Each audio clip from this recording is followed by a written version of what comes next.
The passive sonar contact appeared at 0237 hours, 4,000 meters below our keel. I'd been on watch in the sonar room for 3 hours when the waterfall display showed it, a faint acoustic signature drifting up from the Mariana Trench. Not biologics, not geologic, something else. Got a trace, I said into my headset, keeping my voice level.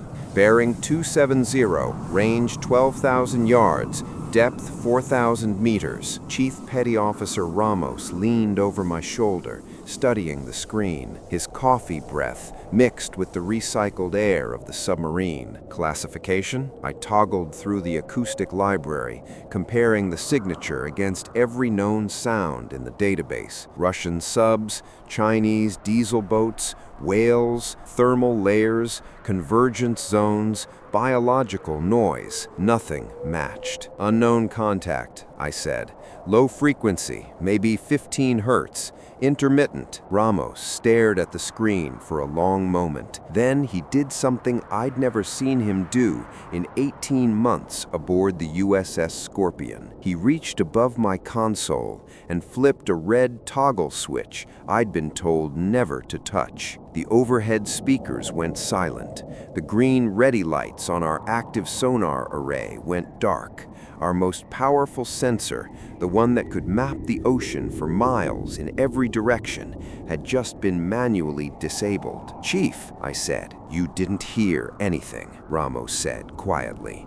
"You're going to delete that contact from the log.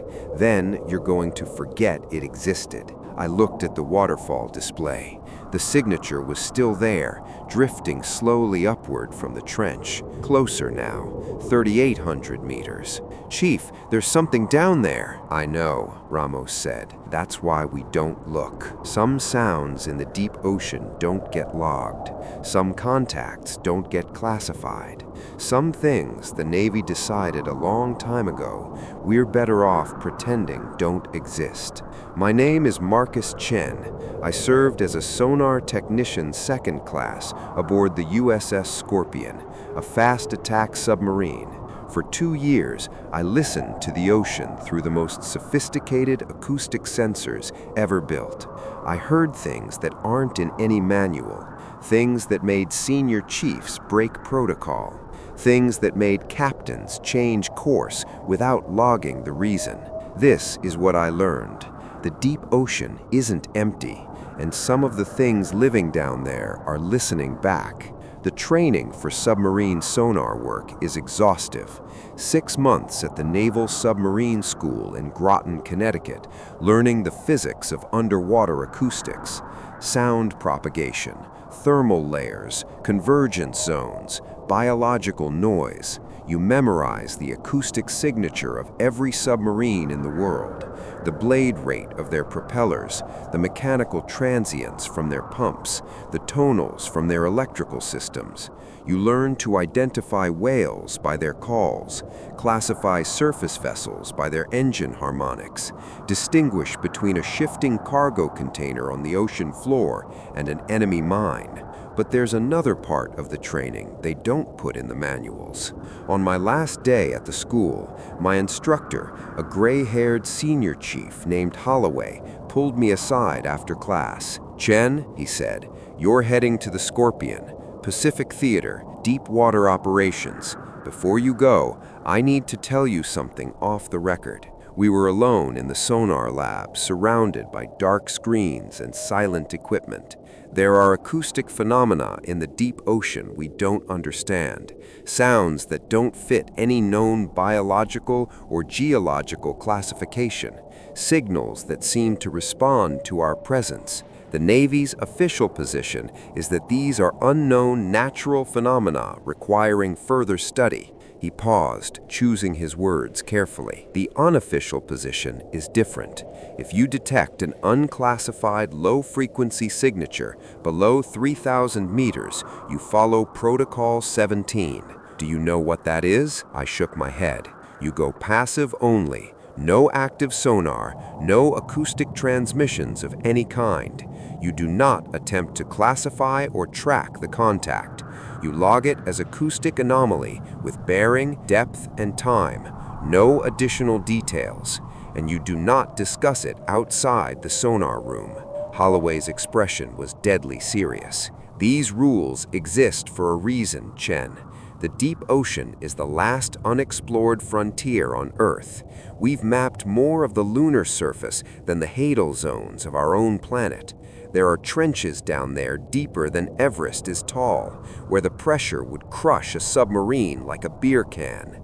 And in those depths, there are things that have lived for millions of years, undisturbed, until we started listening. Until we started listening, Holloway agreed.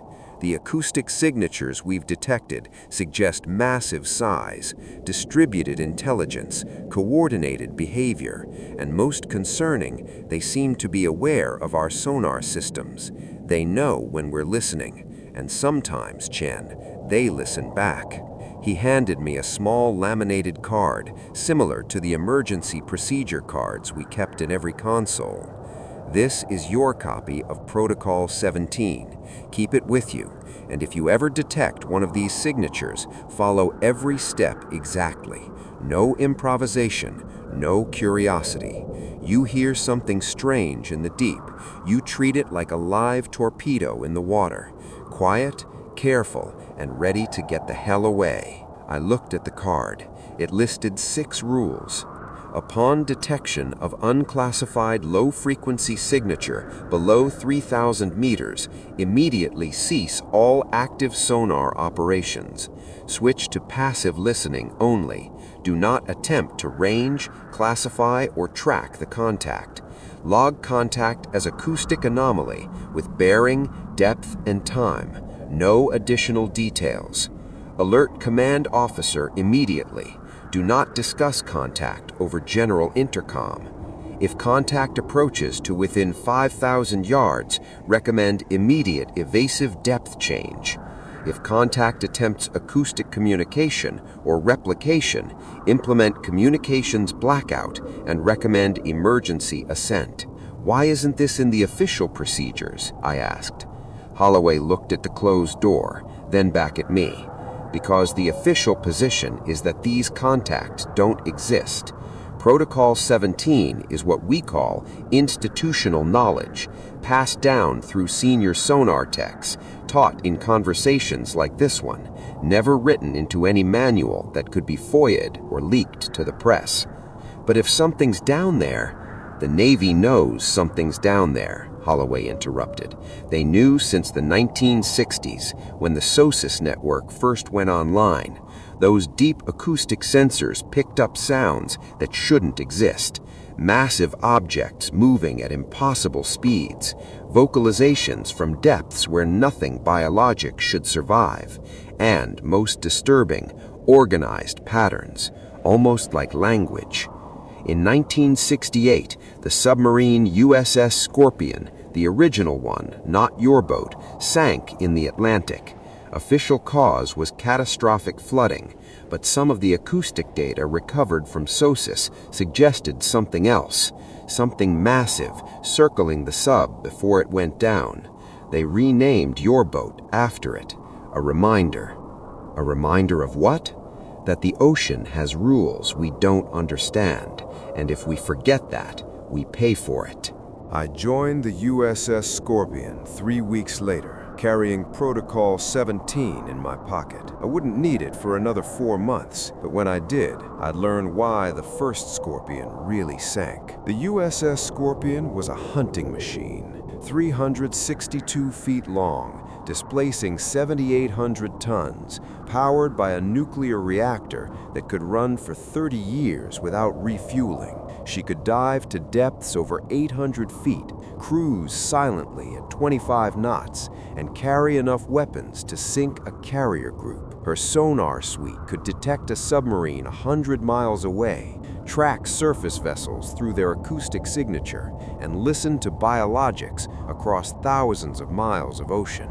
I worked in the sonar room, a dark, cramped space dominated by glowing displays and the constant whisper of the sea. 2 sonar techs per watch, sitting in front of waterfall displays that showed every sound in the ocean as cascading lines of light, high frequencies at the top, fading through green and blue to deep red at the bottom, each color representing sound waves traveling through water, bending around thermal layers, reflecting off the ocean floor. My console monitored passive sonar, the art of listening without making noise. Active sonar, the kind that sends out pings, was for emergencies only. In submarine warfare, the first one to make noise usually dies. For the first 4 months, the job was exactly what I'd trained for. We tracked Chinese submarines in the South China Sea, monitored Russian naval exercises near the Kuril Islands, and collected acoustic intelligence on North Korean coastal defenses.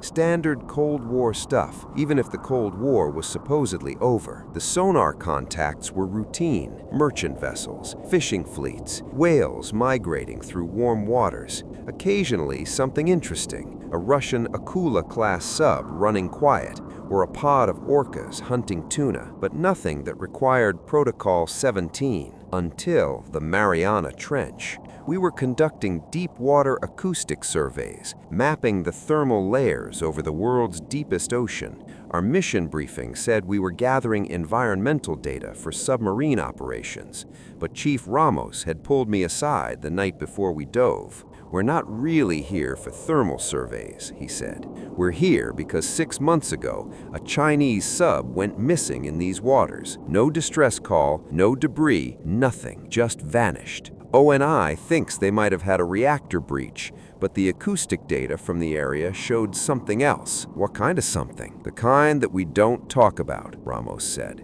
"Just keep your ears open, and if you hear anything weird, anything that doesn't fit, you come get me immediately. Don't log it, don't mention it over comms, just get me." That was the first warning I should have heeded. We reached the survey coordinates at 2200 hours, November 12th. The ocean was 6,000 meters deep. We were alone, 400 feet below the surface, with 7 miles of black water beneath our keel. That's when the sound started.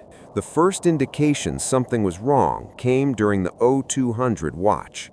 I was monitoring the towed array, a cable extending 2,000 feet behind the sub, studded with hydrophones. It gave us a clear acoustic picture of everything behind and to the sides, free from the noise of our own machinery. The waterfall display showed normal ambient ocean, distant shipping lanes, biological noise from mid-water fish, the occasional creak of the ocean floor settling.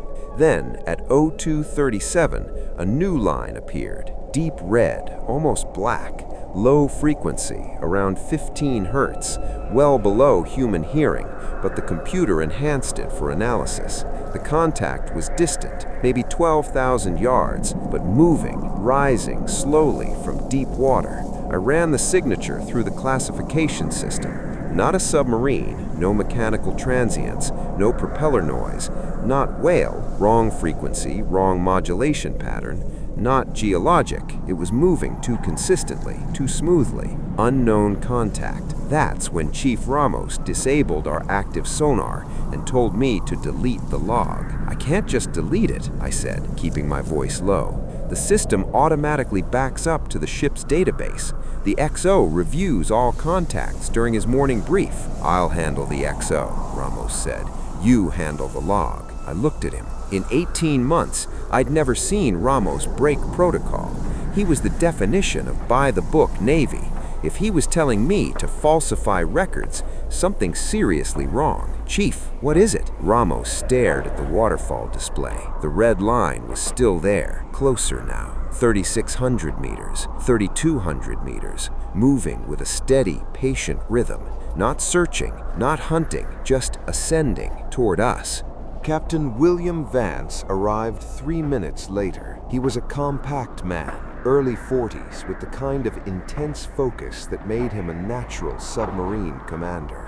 He'd been in the Navy for 20 years, with 4 Pacific deployments and 2 classified missions I wasn't cleared to know about. He looked at the waterfall display without a word, watched the deep red line drift upward. When he finally spoke, his voice was quiet. How long? First contact at 0237, Ramos said. It's been rising at approximately 100 meters every 5 minutes. Any classification? Unknown. Low-frequency biologics, maybe, but the size would have to be. Ramos trailed off. Massive, Vance finished. Depth started at 4,000 meters, currently 3,200. Vance did the math. If it maintains that rate, it'll be at our depth in about 90 minutes. Yes, sir. The captain stared at the screen for a long moment. Then he looked at me directly. Sonar Tech Chen, have you read Protocol 17? Yes, sir. Good. You're going to follow it exactly. Chief Ramos will supervise. As of now, this contact does not exist in any official log. Understood? Understood, sir. Vance turned to Ramos. How many contacts like this have you logged? This is my 4th in 6 years, sir. All in Hadal zones, all rising from extreme depth. Did any of them reach surface depth? Ramos hesitated. No, sir. 2 reversed course and descended. 1, he stopped. 1 what, Chief? 1 followed us for 6 hours before breaking off. We couldn't shake it. Every evasive maneuver, every depth change, it matched us. Finally went dark and drifted with the current for 3 hours. When we powered up again, it was gone. Vance's expression didn't change, but I saw his jaw tighten. Current depth, 3,000 meters, sir. Maintain passive sonar only. If it reaches 1,500 meters,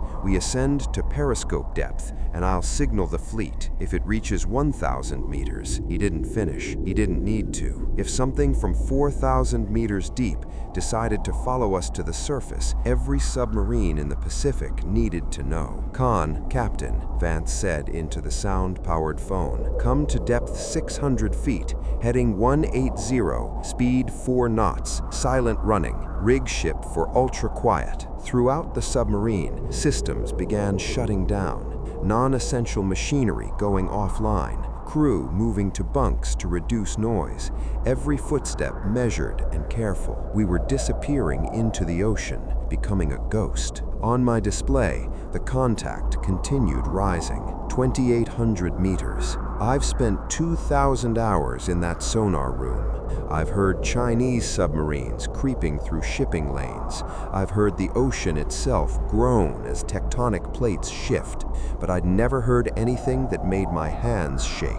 Not until that moment. At 0312 hours, the contact changed behavior. Instead of the steady ascent, the red line on my display began to pulse. The frequency shifted, dropping even lower, then spiking up to 30 hertz before settling back to 15. Chief, I said quietly, it's vocalizing. Ramos leaned in. Pattern? I listened through my headphones, letting the computer enhance the signal. The sound was deep, resonant, complex, not random, not biological in any way I recognized. It's repeating, I said. 3 pulses, pause, 5 pulses, pause, then it starts over. Duration of pulses. I checked the timestamp. Each pulse is 2.3 seconds. Pause is 1 second. Ramos pulled out a notepad and started writing. 3 pulses, 5 pulses. He stared at the numbers. That's not random. That's deliberate. Captain Vance had been standing behind us, listening. What's the depth? 2,000 meters, sir. Still ascending, and it's communicating. It appears to be transmitting a patterned signal, yes, sir. Vance picked up the sound-powered phone again. Khan, Captain, contact Fleet Command. Code, classification, Broken Arrow. Request immediate authentication.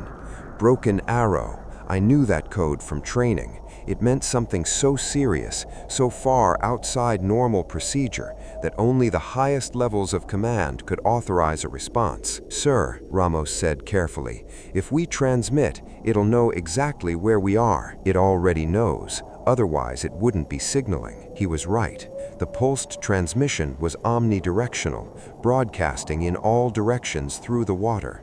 It wasn't trying to locate us. It was trying to communicate. Chen, Vance said. Protocol 17, Step 6. What does it say? I pulled out the laminated card, though I'd memorized every word.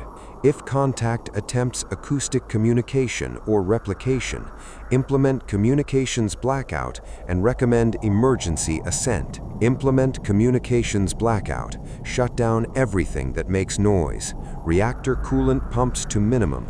All transmissions cease. We're going dark. Throughout the submarine, systems went quiet. The gentle hum of ventilation fans faded. The background noise of pumps and machinery dropped to almost nothing. We drifted in absolute silence, 700 tons of steel suspended in the deep.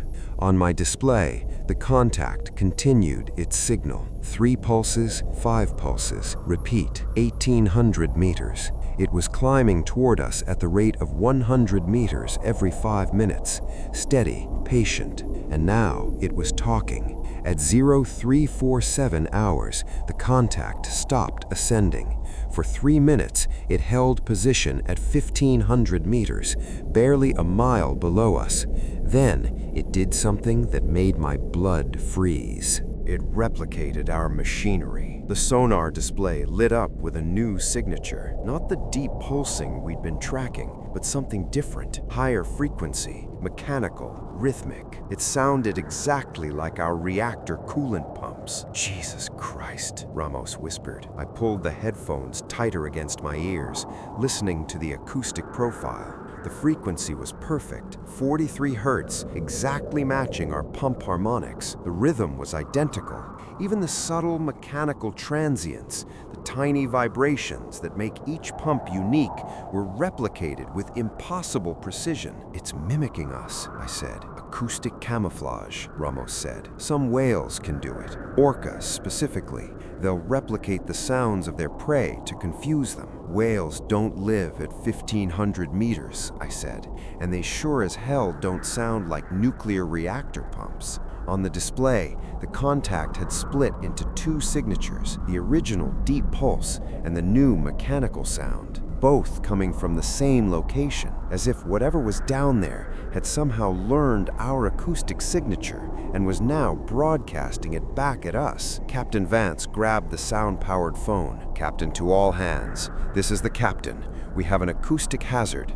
By my order, every man to remain absolutely silent. No talking, no movement unless necessary. We are operating under full stealth protocol until further notice. He looked at Ramos. How long can we stay quiet? Life support is passive, sir. We can maintain current depth and heading for 48 hours before we need to surface. And our contact. I checked the display. Still at 1,500 meters, sir. Holding position. We waited. For 40 minutes, nothing changed. The contact remained at depth, broadcasting our own sounds back at us. The crew stayed silent, moving only when necessary. The submarine drifted through the black water, trying to disappear. At 0427 hours, the contact moved. Not up, not down. Horizontal. It was circling us. 1 mile below, hidden in the crushing darkness of the deep ocean, something was moving in a careful, measured spiral,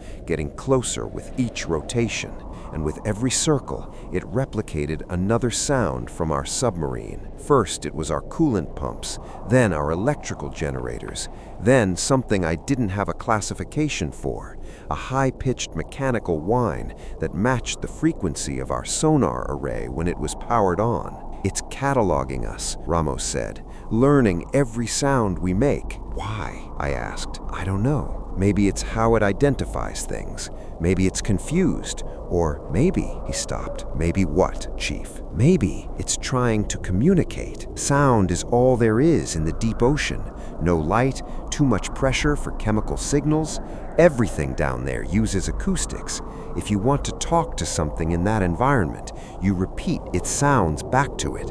Show it you're listening. Captain Vance was standing rigid, hands clasped behind his back. If it's trying to communicate, what happens if we respond? Protocol 17 says we don't, sir. I'm aware what protocol says, Chief. I'm asking for your professional opinion.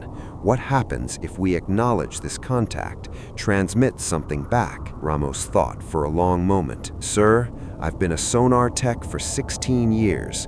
I've listened to every sound the ocean makes, and I've never heard anything that suggests intelligence, not like this.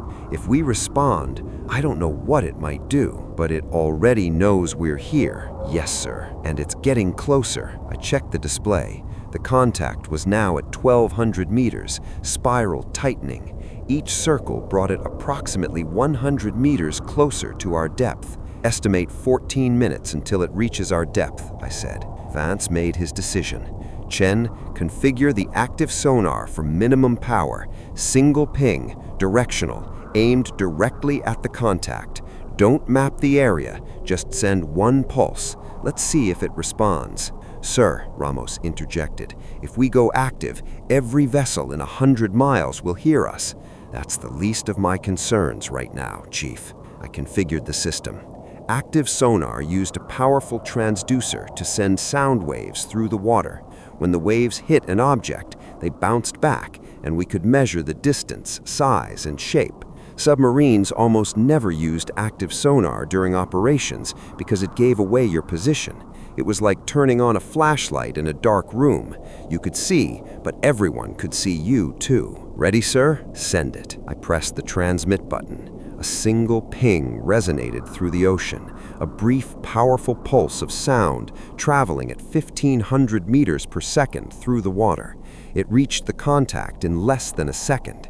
The return echo appeared on my screen. Contact confirmed, I said. Range 1,200 meters, depth 1,200 meters, bearing 265. Size, Vance asked. I looked at the echo strength, trying to calculate the contact's cross-section based on how much sound energy reflected back. Sir, the return is too strong. Either the contact is highly reflective, or it's how large, sir. I did the calculation again. Sure, I'd made a mistake. The numbers didn't change. At least 200 meters long, sir, possibly larger. The sonar room went silent. 200 meters, longer than our submarine, longer than most surface ships, and it was alive, or at least moving under its own power, at a depth that would crush any known biological organism. That's not possible, Ramos said. But it was possible, because it was right there, displayed on the screen, rising towards us. And now that we'd pinged it, it knew exactly where we were. All ahead, flank, Captain Vance's voice cut through the sonar room. Dive to 800 feet, heading 090. Get us the hell out of here. The deck tilted forward as the Scorpion nosed down.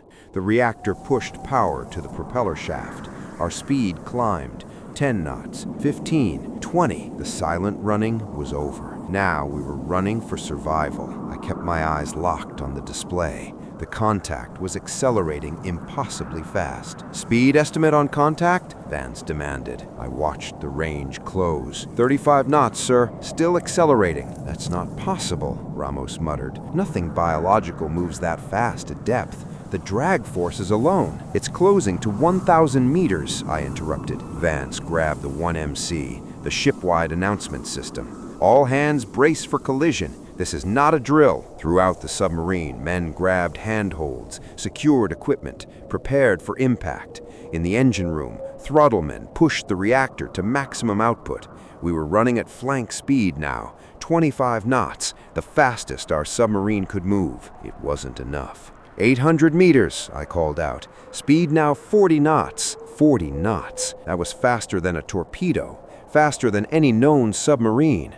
Whatever was chasing us could move through water at highway speeds in crushing darkness, a mile below the surface. Time to intercept? Vance asked. I did the math. 90 seconds, sir. Vance's face was stone. Weapons, Captain. Spin up tubes 1 and 2. Load Mark 48 AD cap torpedoes. Sir, Ramos said carefully, we don't know what this is. It might not be hostile. It's chasing us at 40 knots. I'm treating that as hostile intent. The weapons status panel lit up.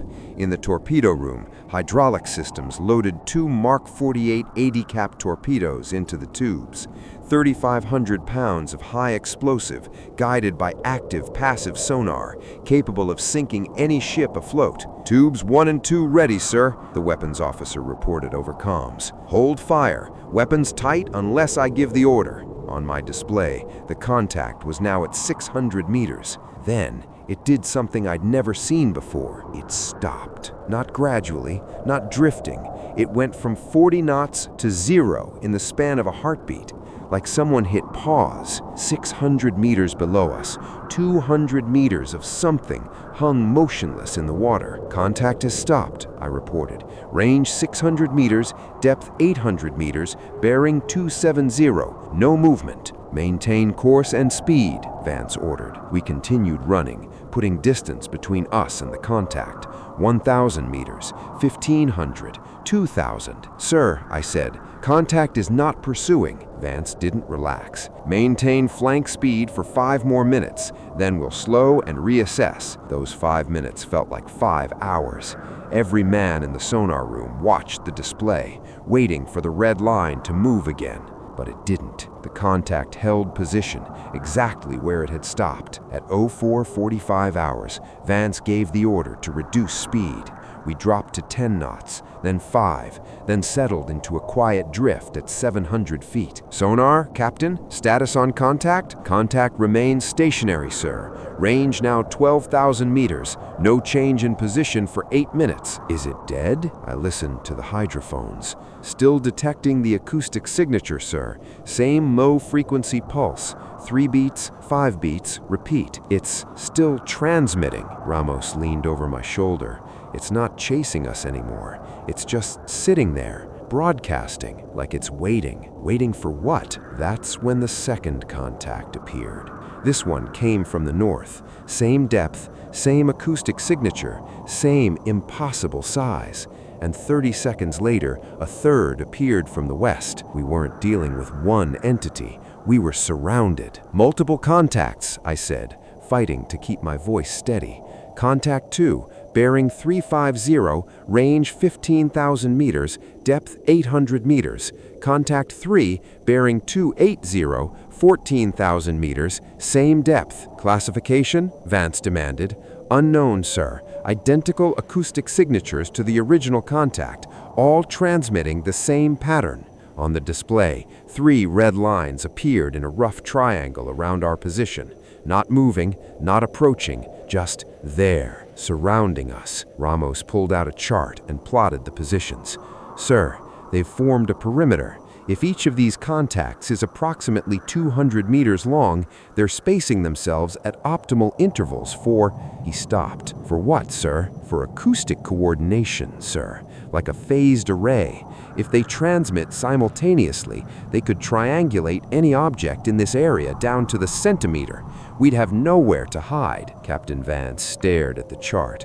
3 massive contacts, each the size of a destroyer, coordinating positions in the deep ocean. "How long had they been down here?" he asked quietly. "Unknown, sir." "Best guess, Chief." Ramos thought for a moment. "Based on the complexity of their acoustic behavior, their apparent intelligence, their size, I'd say a very long time. These aren't animals, sir. This is deliberate, organized, coordinated behavior. This is a system that just pinned down a nuclear submarine." "Yes, sir." Captain Vance picked up the sound-powered phone.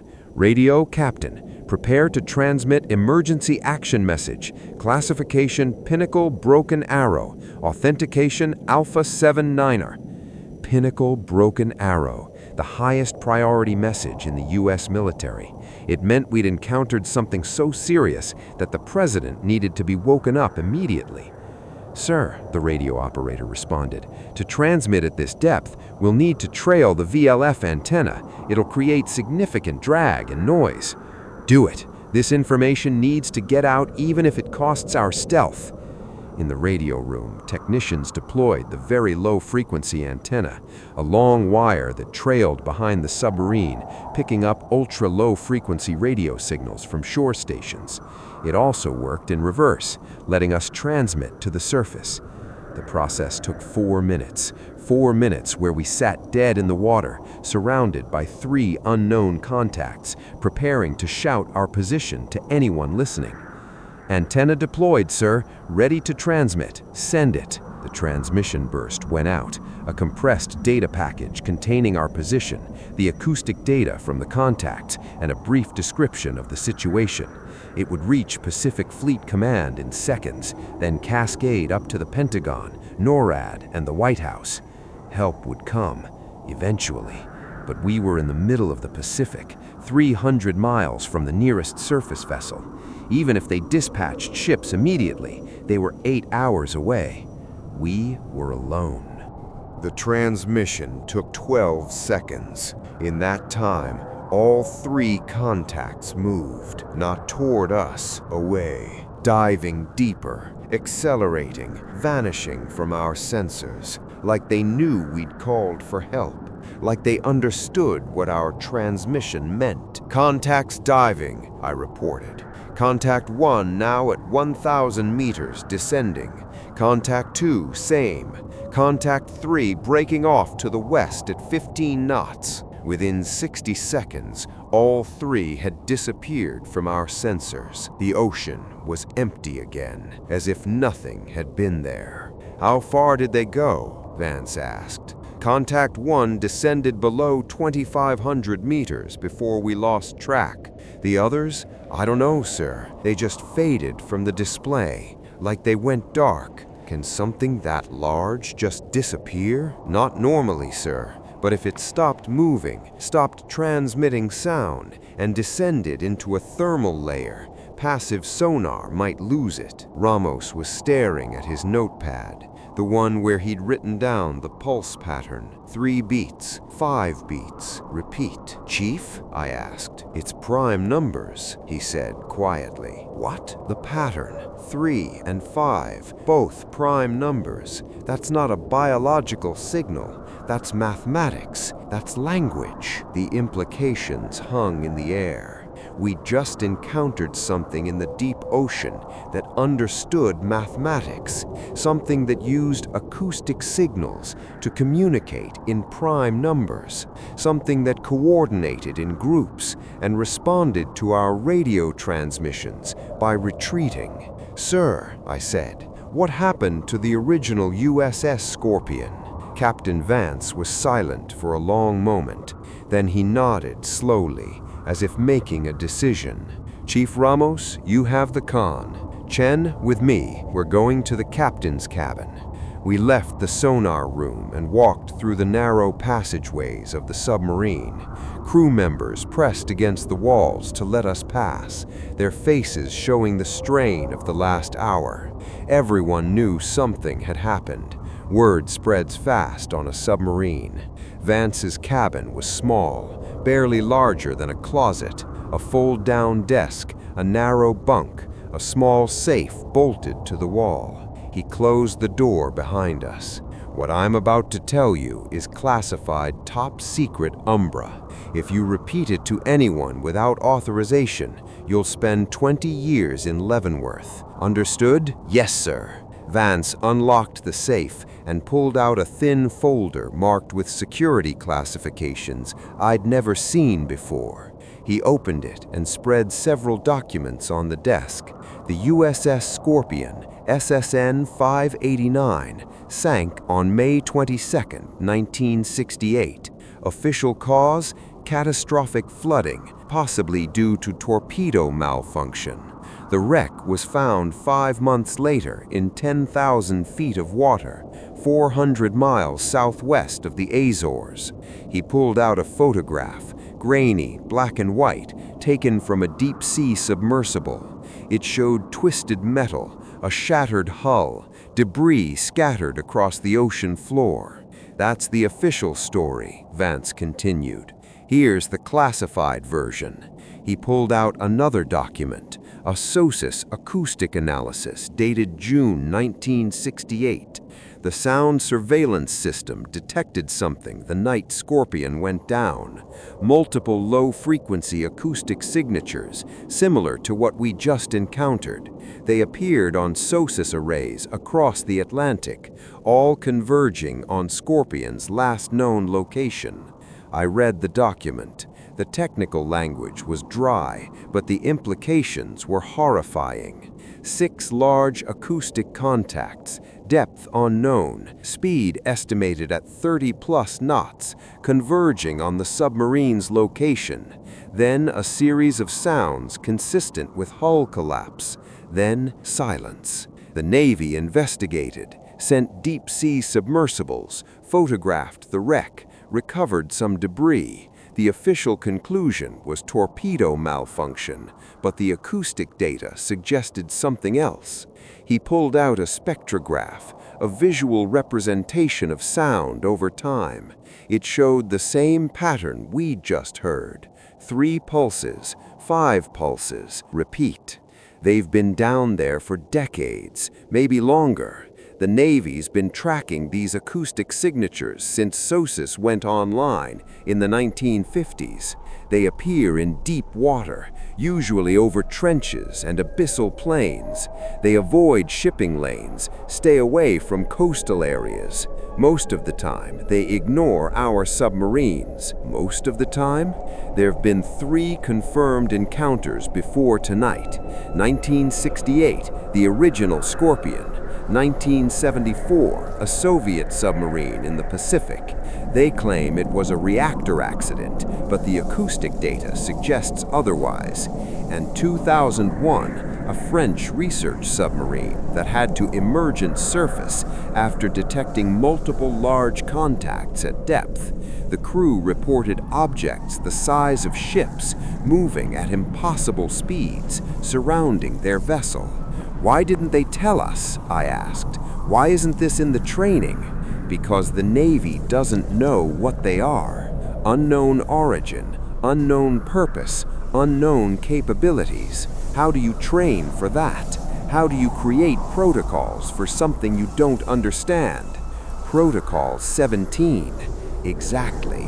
It's not a real protocol. It's a set of guidelines passed down through senior sonar techs based on encounters that officially never happened. The only rule that matters is this: if you detect them, don't engage, don't make noise, don't provoke them. Just quietly leave the area and hope they let you go. I thought about the 3 contacts surrounding us, the coordinated movements, the mathematical communication pattern. Sir, I said, what if they're not hostile? What if they were just curious? Then why did they sink Scorpion? That question had no good answer. Vance put the documents back in the safe. We're going to wait here for 8 hours until the surface ships arrive. We'll maintain quiet protocols, passive sonar only, and we're going to pray those things stay away. But they wouldn't, because at 0612 hours, my sonar display lit up with 17 new contacts, all rising from the deep, all converging on our position. I was back in the sonar room when it started. The first contact appeared at 0608 hours. Same acoustic signature, same depth pattern, rising from 3,500 meters, moving at a steady ascent rate. Then another appeared, and another. Chief, I said, trying to keep my voice calm. We've got multiple contacts, deep water, all ascending. Ramos was at my shoulder immediately. How many? 7. No, 9. Shit, 11 now. The waterfall display was filling up with red lines, each one representing a massive object climbing from the deep. They appeared in a rough circle around our position, each spaced at regular intervals. Captain to sonar, Ramos called on the sound-powered phone. Sir,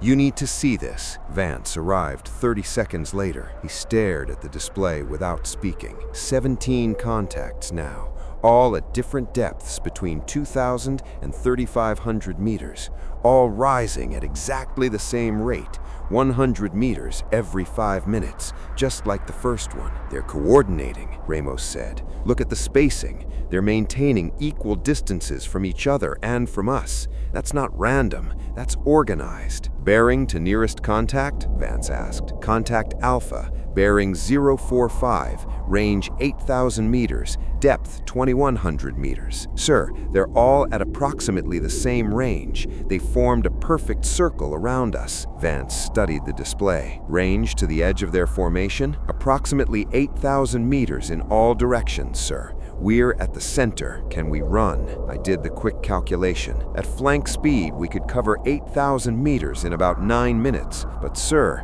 based on their previous performance, they can move at 40 knots. They'd intercept us before we broke through the perimeter. Recommendations? Ramos took a deep breath. Sir, I recommend we stay exactly where we are. Don't move, don't make noise, don't transmit. They're not attacking, they're observing. If we stay calm, maybe they'll lose interest. And if they don't, then we surface and abandon ship. At least on the surface, the crew has a chance. It was the nightmare scenario every submariner feared. Being forced to abandon your vessel in the middle of the ocean, hundreds of miles from land. Vance picked up the 1MC. All hands, this is the captain. We have an evolving situation.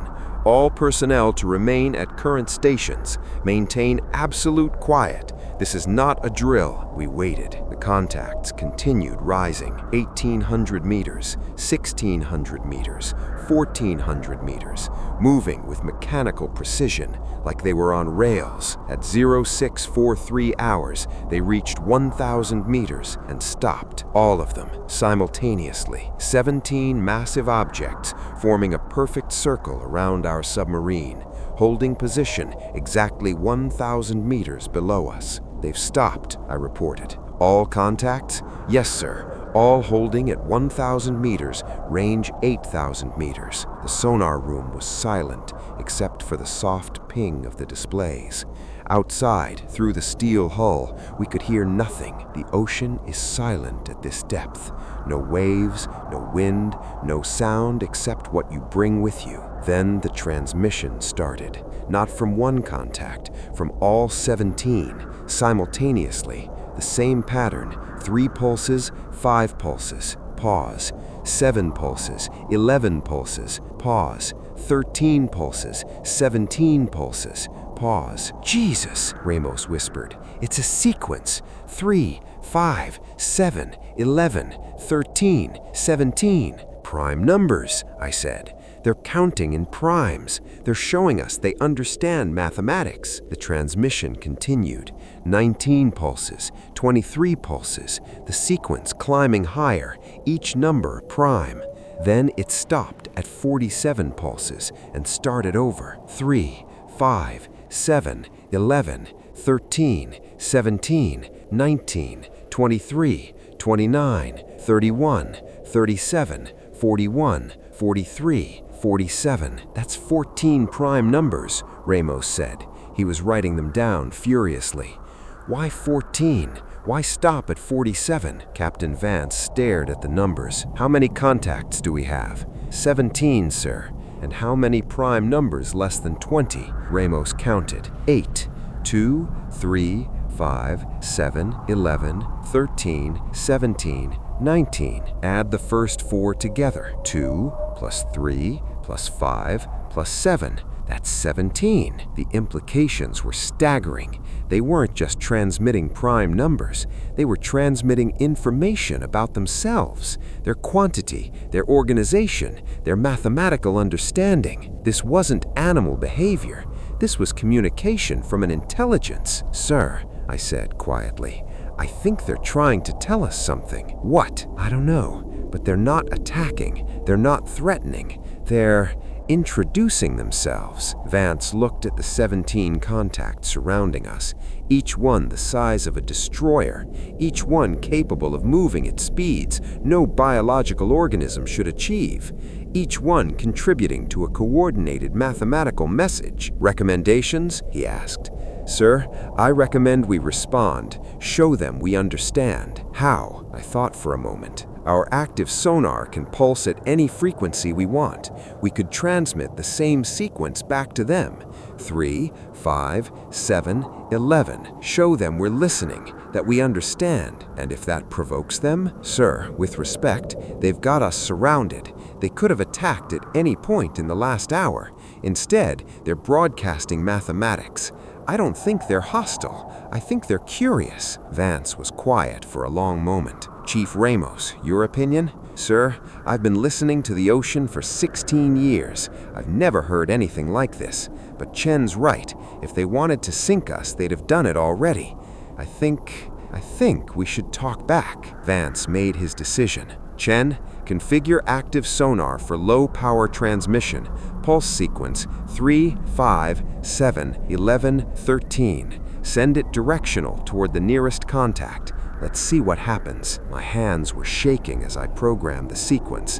This would be the first time humanity deliberately communicated with whatever lived in the deep ocean. The first time we acknowledged their existence. Ready, sir. Send it. I pressed the transmit button. 3 pulses, 5 pulses, 7 pulses, 11 pulses, 13 pulses. The sound traveled through the water at 1,500 meters per second. It reached the nearest contact in less than 6 seconds. For 30 seconds, nothing happened. Then, one by one, the contact started moving. Not toward us, not away. They began orbiting. 17 massive objects, each one the size of a destroyer, circling our submarine in a perfect synchronized pattern. And as they moved, they transmitted a new sequence, one that would change everything we thought we knew about the ocean. The new transmission was more complex, no longer simple prime numbers, but layered pattern with multiple frequencies. I'm getting 3 distinct signals, I reported. Primary frequency at 15 Hz, secondary at 30, tertiary at 45, all synchronized with their movement pattern. They're encoding information, Ramos said, staring at the spectrograph. Look at the amplitude variations. That's not random. That's data. He was right. The signal pattern showed clear structure, repeating sequences with subtle variations in volume and frequency. It looked almost like it's binary, I said. Look, high amplitude equals 1, low amplitude equals 0. They're transmitting in binary code. That's impossible, Vance said. Binary is a human mathematical construct. No, sir. Binary is universal. Any civilization that develops mathematics would eventually discover base 2 counting. It's the simplest number system that exists. We recorded the transmission, letting the computer analyze the binary patterns. After 2 minutes, the sequence repeated. The computer processed it, translating binary to decimal numbers, searching for patterns. Then it found something. A series of coordinates. Latitude 11.3731 degrees north, longitude 14.25917 degrees east. That's the Mariana Trench, the Challenger Deep, the deepest point in the ocean, 11,000 meters. The transmission continued, adding more coordinates, dozens of them, all in the Pacific, all marking deep trenches and abyssal plains. They're showing us where they are, where they live. Then the signal changed again. This time, it transmitted a waveform that looked familiar. I pulled up our acoustic library, comparing the transmitted signal against known signatures. My blood ran cold when I found the match. Sir, that's us. That's the acoustic signature of this submarine. They're transmitting a perfect recording of our sound profile. When did they record that? I asked. I don't know, sir, but it's flawless. Every mechanical transient, every frequency harmonic. It's like they've been listening to us for hours and memorizing every sound we make. The implications were terrifying. These entities could perfectly replicate any acoustic signature. They could impersonate submarines, surface ships, even whales. They could hide in plain sight, make themselves invisible to sonar, or create phantom contacts that would drive sonar operators insane trying to classify them. They're showing us what they're capable of, Vance said quietly. This is a demonstration. The transmission continued for another 10 minutes.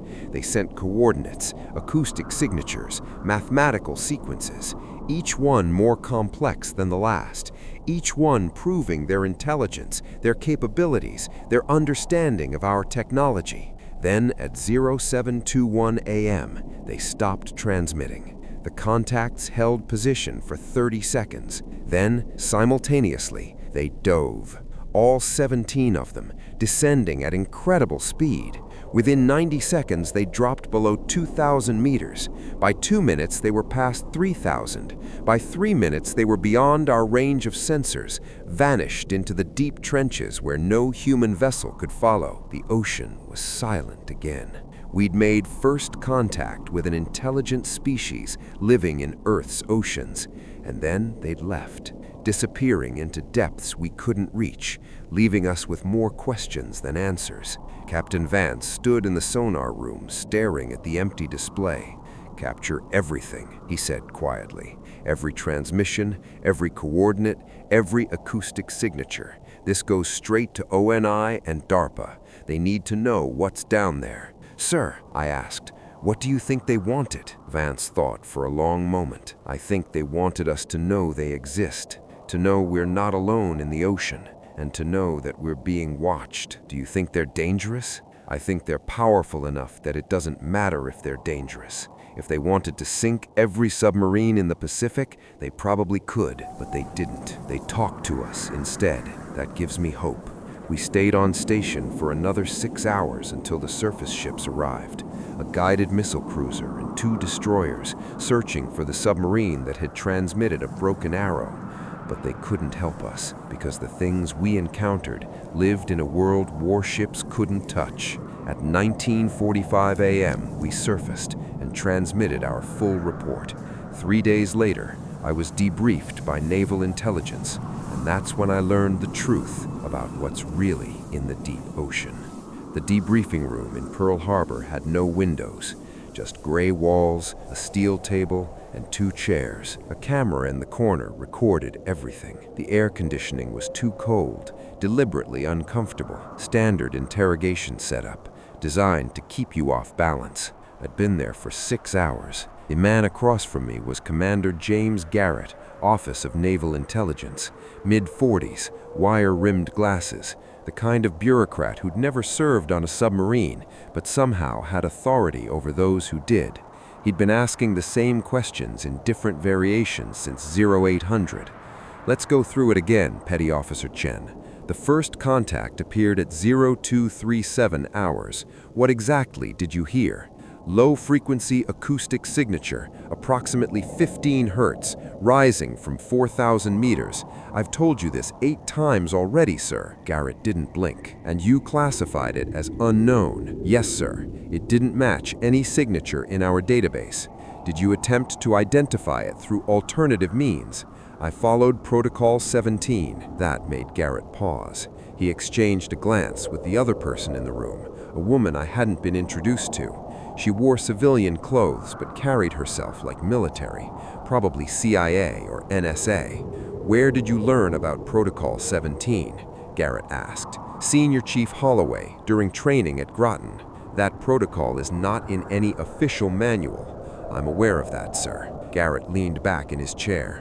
"Protocol 17 is what we call institutional folklore, unofficial guidelines passed between sonar technicians. It has no command authority. You understand that?" "Yes, sir, but it kept us alive." "Did it? Or did you simply encounter a natural phenomenon that you misidentified due to incomplete data?" I stared at him. "Sir, with respect, I know what I heard. 17 objects, each approximately 200 meters long, coordinating in synchronized patterns, transmitting prime numbers in acoustic pulses. That's not a natural phenomenon. That's intelligence." The woman finally spoke. "What makes you certain they were biological?" "I didn't say they were biological, ma'am. I said they were intelligent. There's a difference." "Explain." I chose my words carefully. Their movements were too precise, their acoustic signatures too complex. They transmitted mathematical sequences, replicated our machinery sounds perfectly, and coordinated across miles of ocean. That requires processing power and communication. Whether they're alive in the way we understand it, I don't know. Garrett pulled out a folder marked Top Secret Umbra. He slid a document across the table. This is an acoustic analysis from 1968, the night USS Scorpion sank. Does this signature look familiar? I studied the spectrograph. 3 pulses, 5 pulses, repeating pattern, low frequency, deep water origin. Yes, sir, that's the same pattern we detected. The official cause of Scorpion's loss was catastrophic flooding due to torpedo malfunction. That's not what this data suggests, sir. No, Garrett agreed. It doesn't, but the official finding stands. Do you know why? Because the truth is classified? Because the truth is complicated, the woman interjected. How do you explain to the American people that there's something in the ocean we don't understand? Something that might have sunk one of our submarines? What happens to public confidence in naval operations? What happens to international waters treaties if every nation starts claiming they need to arm against underwater threats we can't identify? So you just pretend it doesn't exist? We manage the information, she said. There's a difference. Garrett pulled out more documents, incident reports, acoustic analyses, classified mission logs. He spread them across the table like a dealer showing cards. May 22nd, 1968, USS Scorpion. 6 acoustic contacts converging on last known position. October 14th, 1974. Soviet submarine K-129 lost with all hands in the Pacific. CIA recovered the wreck in Project Azorian. Hull showed signs of external pressure damage inconsistent with internal explosion. March 8, 2001, French research submarine Naval, emergency surface after detecting multiple large contacts at depth. 3 crew members reported acoustic hallucinations and psychological distress. November 19, 2009, Chinese submarine 361 sank in the South China Sea. Official cause, mechanical failure. Acoustic data from regional SOUS arrays detected low-frequency transmissions before the loss. He looked up at me. And now, November 12, 2023, USS Scorpion, the new one, encounters 17 coordinated contacts transmitting prime numbers. Petty Officer Chen, you're part of a pattern that spans 55 years. The question is, what do we do about it? I thought they were asking for my opinion. I was wrong. They were deciding whether to silence me. The woman stood up and walked to the corner of the room. When she came back, she was carrying a laptop. She opened it and turned the screen toward me. This is the Sound Surveillance System, SOSUS, developed during the Cold War to track Soviet submarines. Arrays of underwater hydrophones positioned across the Atlantic and Pacific Oceans, listening to everything. The screen showed a map with hundreds of red dots, each marking a listening station. They formed a network spanning the entire Pacific Basin. SOSUS has been operational since 1961. For 60 years, it's been recording every sound in the ocean. Ship traffic, submarine movements, seismic activity, whale songs, everything gets archived. She clicked to a new screen, a database interface with thousands of entries. These are unclassified acoustic events, sounds we can't identify. The Navy officially attributes them to geological phenomena, unknown biological sources, or equipment malfunction. But some of us know better. She filtered the database. The results showed 247 entries marked with a red flag. 247 confirmed detections matching your acoustic signature, spanning from 1962 to 3 days ago, all from deep water, all showing coordinated movement patterns, all transmitting low-frequency pulses we can't classify. I stared at the numbers. 247 contacts in 60 years. That's an average of 4 per year. Correct. And the frequency is increasing. In the 1960s, we detected maybe 1 per year. In the 2000s, it was 6 per year. Last year alone, we had 23 confirmed detections. Why are they appearing more often? We don't know. Maybe they're becoming more active. Maybe our sensors are getting better at detecting them. Or maybe, she paused, maybe they're responding to something we're doing. Garrett pulled up another file. In 1977, NOAA detected an ultra-low frequency sound they called the bloop, loud enough to be heard on multiple sensors over 5,000 kilometers apart. The official explanation was ice quakes. The classified explanation was different. He played an audio file. Even filtered and enhanced for human hearing, the sound was disturbing. A slow, rising tone that felt more like vibration than sound. It lasted for about a minute, then faded. That was detected rising from the South Pacific, near Point Nemo, the most remote location in the ocean.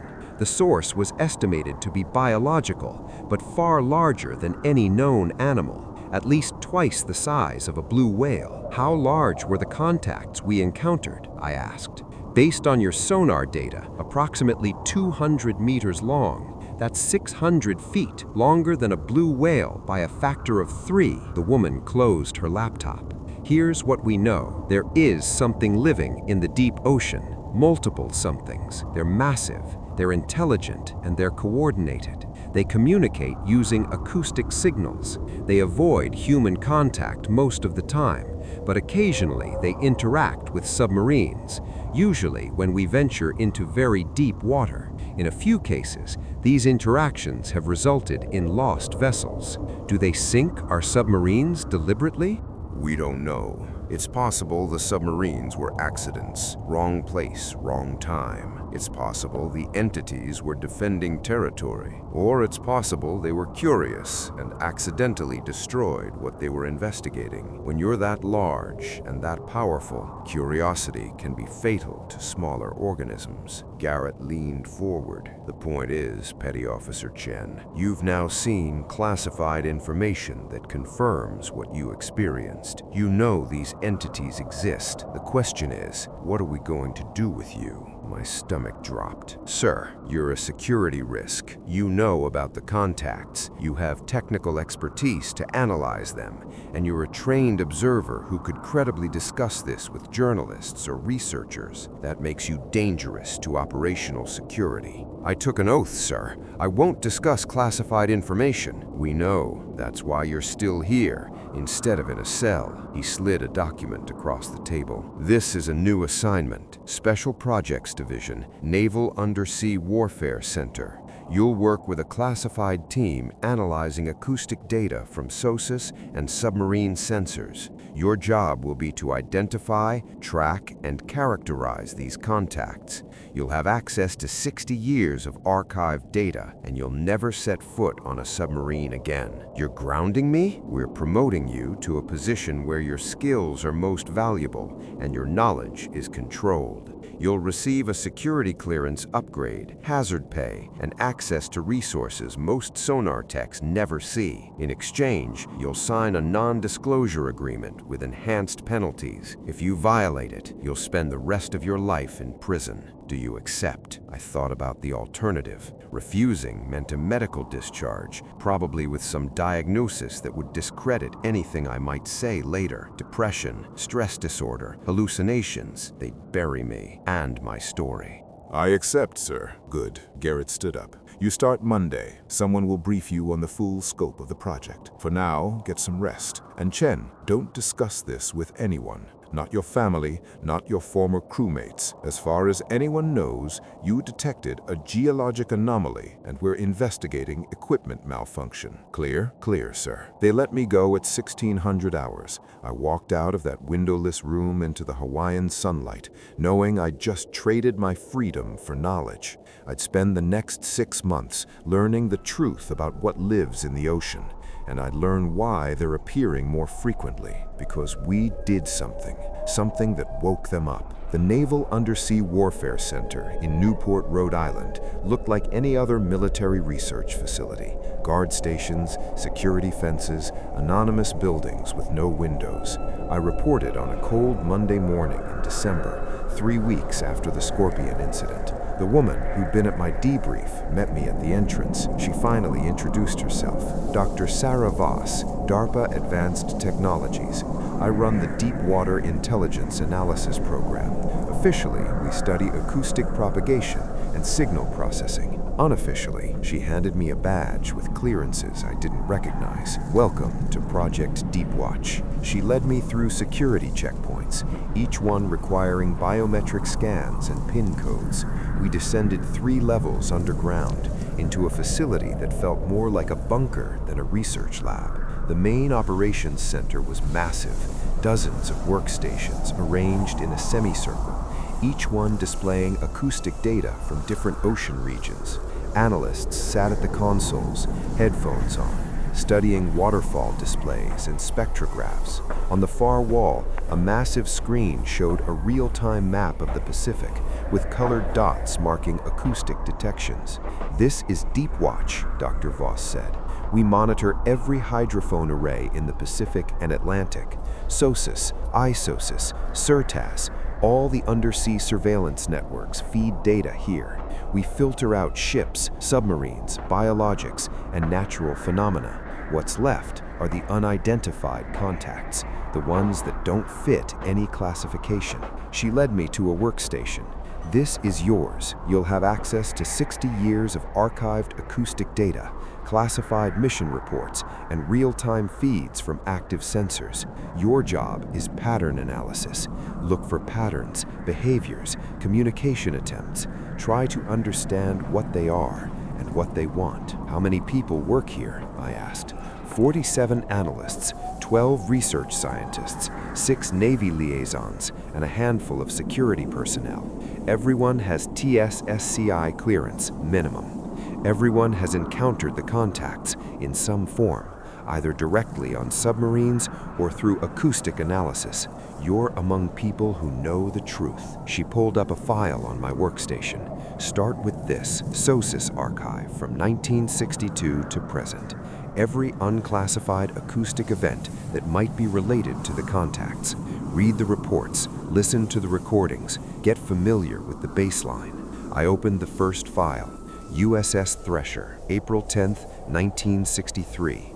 Nuclear submarine lost with all hands during deep diving tests off Cape Cod. Official cause, piping failure leading to flooding. The acoustic data told a different story. SOSUS had detected 3 low-frequency contacts near Thresher's position immediately before the loss.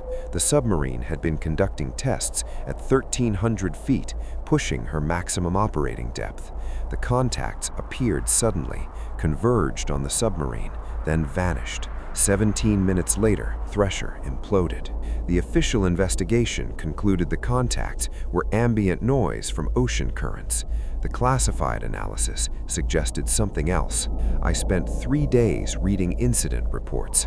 Each one followed a similar pattern. Submarine operates in deep water. Acoustic contacts appear. Submarine either surfaces immediately or is lost. No middle ground. USS Scorpion, 1968, lost. Soviet K-129, 1968, lost. Soviet K-8, 1970, lost. French Eurydice, 1970, lost. Soviet K-216, 1974, lost. Israeli Dakar, 1968, lost. The list went on.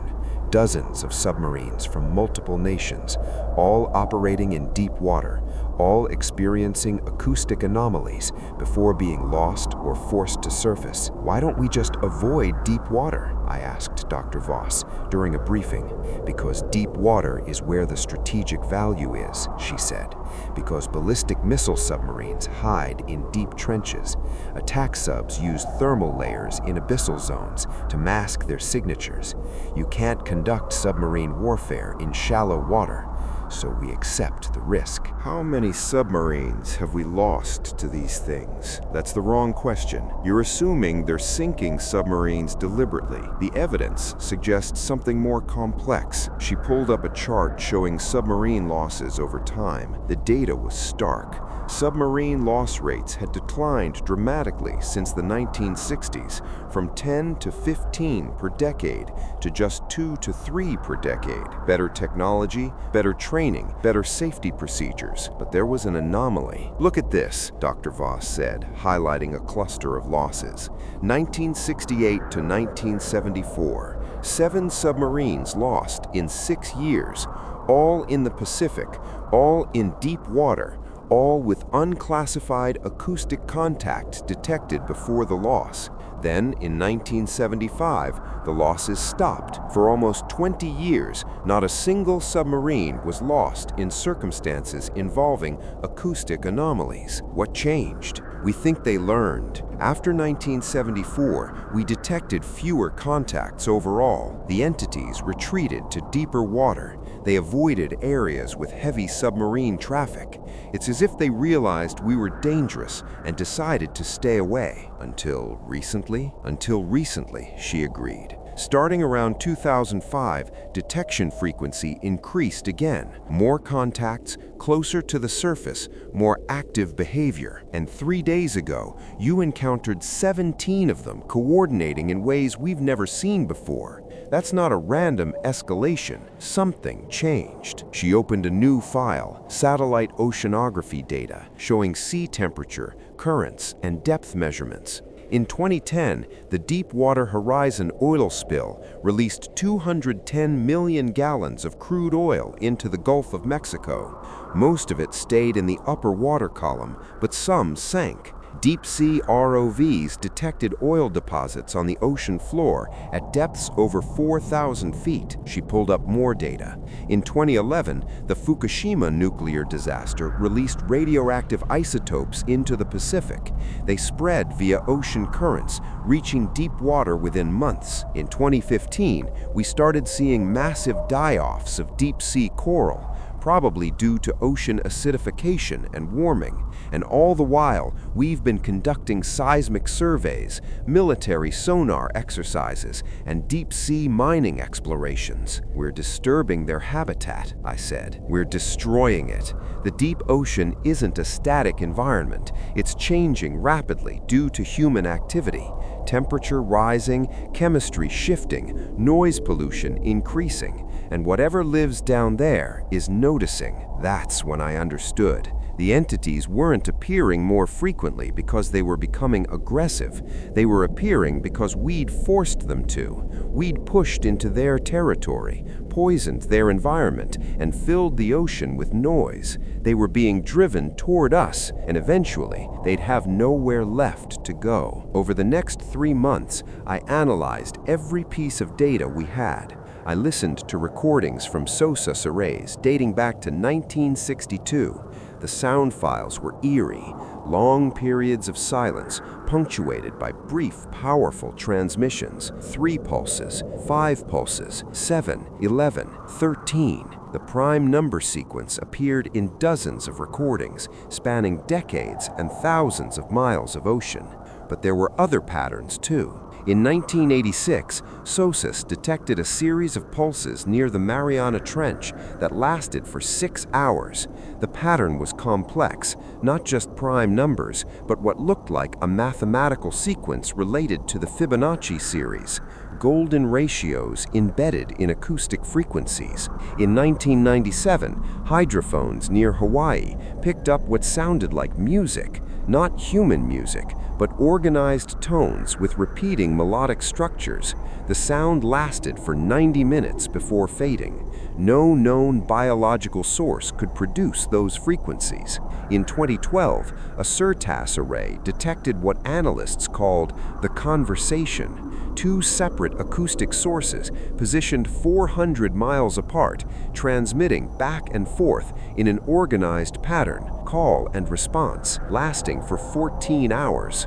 They're not just coordinating, they're communicating, sharing information across vast distances. This is language. Define language, she said. A system of structured communication using organized patterns to convey meaning. That's exactly what we're seeing. The prime numbers are a greeting. The mathematical sequences are information exchange. The synchronized movements are coordination. This is a civilization. Dr. Voss was quiet for a moment. If you're right, then we have a first contact scenario, not with aliens from space, but with an intelligence that's been sharing Earth's oceans with us for how long? Based on the complexity of their communication and the size of their population, I'd estimate millions of years, long before humans evolved, and we never knew it. Why would we? The deep ocean is the least explored environment on Earth. We've sent more people to the moon than to the bottom of the Mariana Trench. These entities live in a world we can barely access, using senses we don't possess. They communicate through sound in an environment where light doesn't exist. They probably don't even know we exist as a distinct species. To them, submarines might just be another kind of loud, dangerous animal invading their territory. Dr. Voss pulled up the map of recent detections. Over the past year, contacts had appeared in patterns that suggested migration, moving from deep trenches towards continental shelves, from remote areas towards shipping lanes. They're getting closer to human activity, she said. More contact near coastal regions, near offshore oil platforms.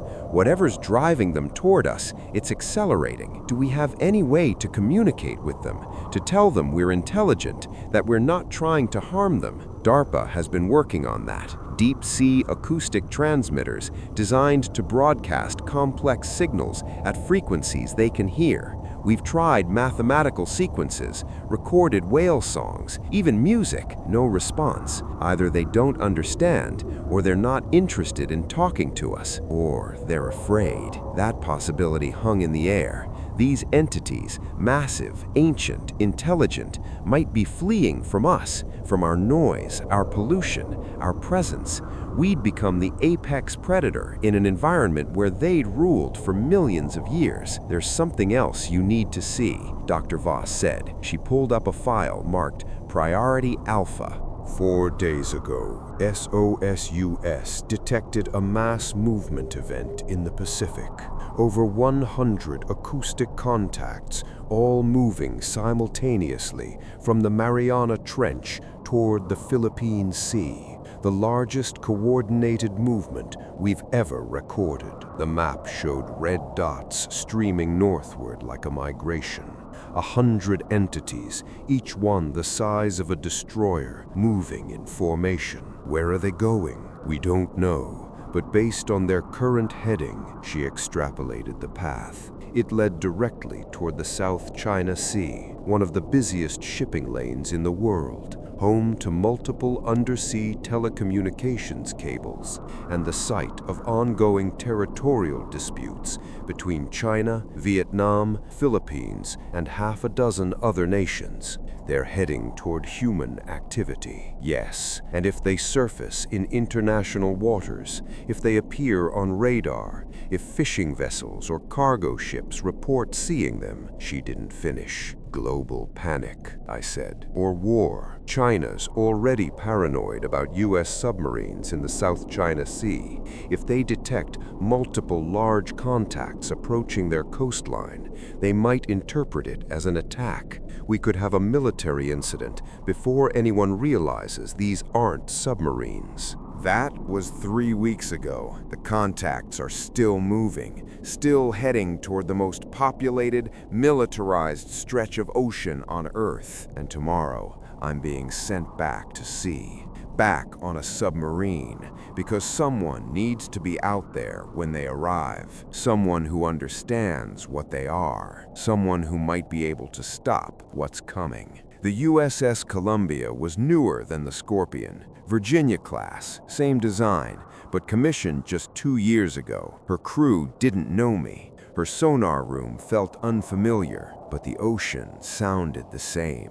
We'd been at sea for 18 hours, heading toward the projected interception point with the migrating contacts. The mission briefing had been vague, acoustic intelligence gathering operation, but everyone in the sonar room knew why we were really here. Chief Petty Officer Martinez ran the sonar division on Columbia. He'd been briefed on Project Deepwatch. Given the classified context, he looked nervous. "They're expecting us to talk to these things?" he asked. act privately. Not talk, observe, document. Try to understand their pattern of movement, and, if possible, attempt acoustic communication. What if they decide to sink us like they sank the original Scorpion? Then we surface fast and hope the escort ships can help. The escort ships were 2 destroyers, staying at a discreet distance. If something went wrong, they'd attempt rescue. But everyone knew that if the contacts decided to attack, there wasn't much surface ships could do. At 0340 hours, we reached the projected interception zone. The ocean was 5,000 meters deep here, abyssal plain, far from any land. Perfect territory for the entities. Take us to 600 feet, the captain ordered. Begin acoustic survey. Passive only. Don't make noise unless I authorize it. We settled into the monitoring routine, listening to the ocean, waiting for the contacts to appear. They arrived at 4:27 hours. Not 1, not 17, 53. My display lit up like a Christmas tree. Contacts appearing simultaneously across a 20-mile radius, all at depths between 2,000 and 4,000 meters, all transmitting the same pattern, 3 pulses, 5 pulses, but this time the sequence continued. 7, 11, 13, 17, 19, 23, 29, 31, 37, 41, 43, 47, 53. They were counting to their own number, introducing themselves, and then they started rising. Contact count, the captain asked, voice tight. 53 confirmed, sir. All ascending. Rate of climb approximately 100 meters per minute, much faster than previous encounters. Time to intercept? At current rate, 12 minutes until they reach our depth. Throughout the submarine, tension ratcheted up. This was more than an observation mission now. This was survival. All stations, silent running, the captain ordered. Prepare to surface on my command. The contacts rose in perfect synchronization, not circling, not maneuvering, just climbing straight up toward us, like they knew exactly where we were. At 6 minutes, they reached 2,000 meters. At 9 minutes, 1,000 meters. Sir, they're going to pass right through our depth. Continue monitoring. At 11 minutes, they reached 600 meters, our depth, and then they stopped. All around us, above, below, to all sides, 53 massive entities forming a sphere with our submarine at the center. The sonar display looked like a star map, each contact a point of light, positioned with mathematical precision. Then they transmitted. Not prime numbers this time, something else. The sound was deep, resonant, harmonically complex, multiple frequencies layered together, creating chords that no single animal should be able to produce. It sounded almost like music. Record everything, the captain ordered. I was already doing that. The acoustic profile was extraordinary. Organized tones with clear mathematical relationships, perfect fifths, octaves, harmonic ratios. This wasn't random biological noise. This was composition, and it was beautiful. The transmission lasted for 3 minutes, complex melodies interwoven with rhythmic pulses. It felt less like a threat and more like a performance, like they were showing us something. When it ended, silence fell across the ocean. Then, one by one, the contacts began moving again. Not diving, not scattering. They began orbiting. 53 massive objects circling our submarine in a perfect synchronized dance, each one maintaining exact spacing, exact speed, creating a living sphere of movement. Sir, I said quietly, I don't think they're hostile. I think they're trying to communicate. What are they saying? I don't know, but this isn't aggressive behavior. It's almost like they're welcoming us. Dr. Voss had given me protocols for this scenario, acoustic sequences designed to signal peaceful intent, mathematical patterns that should be universally recognizable. Captain, I request permission to transmit. He thought for a long moment. What will you send? A sequence similar to theirs, musical tones with harmonic relationships. Show them we understand pattern and beauty. Show them we're not just machines making noise. Do it. I programmed the transmission. A simple melody, a perfect fifth interval repeated in different octaves. Clean, mathematical, peaceful. I hit transmit. The sound traveled through the water, reaching all 53 contacts simultaneously. For 10 seconds, nothing happened. Then they responded. Not with the same melody, with a variation. They'd taken my pattern and elaborated on it, adding complexity, showing they could improvise. We were having a conversation.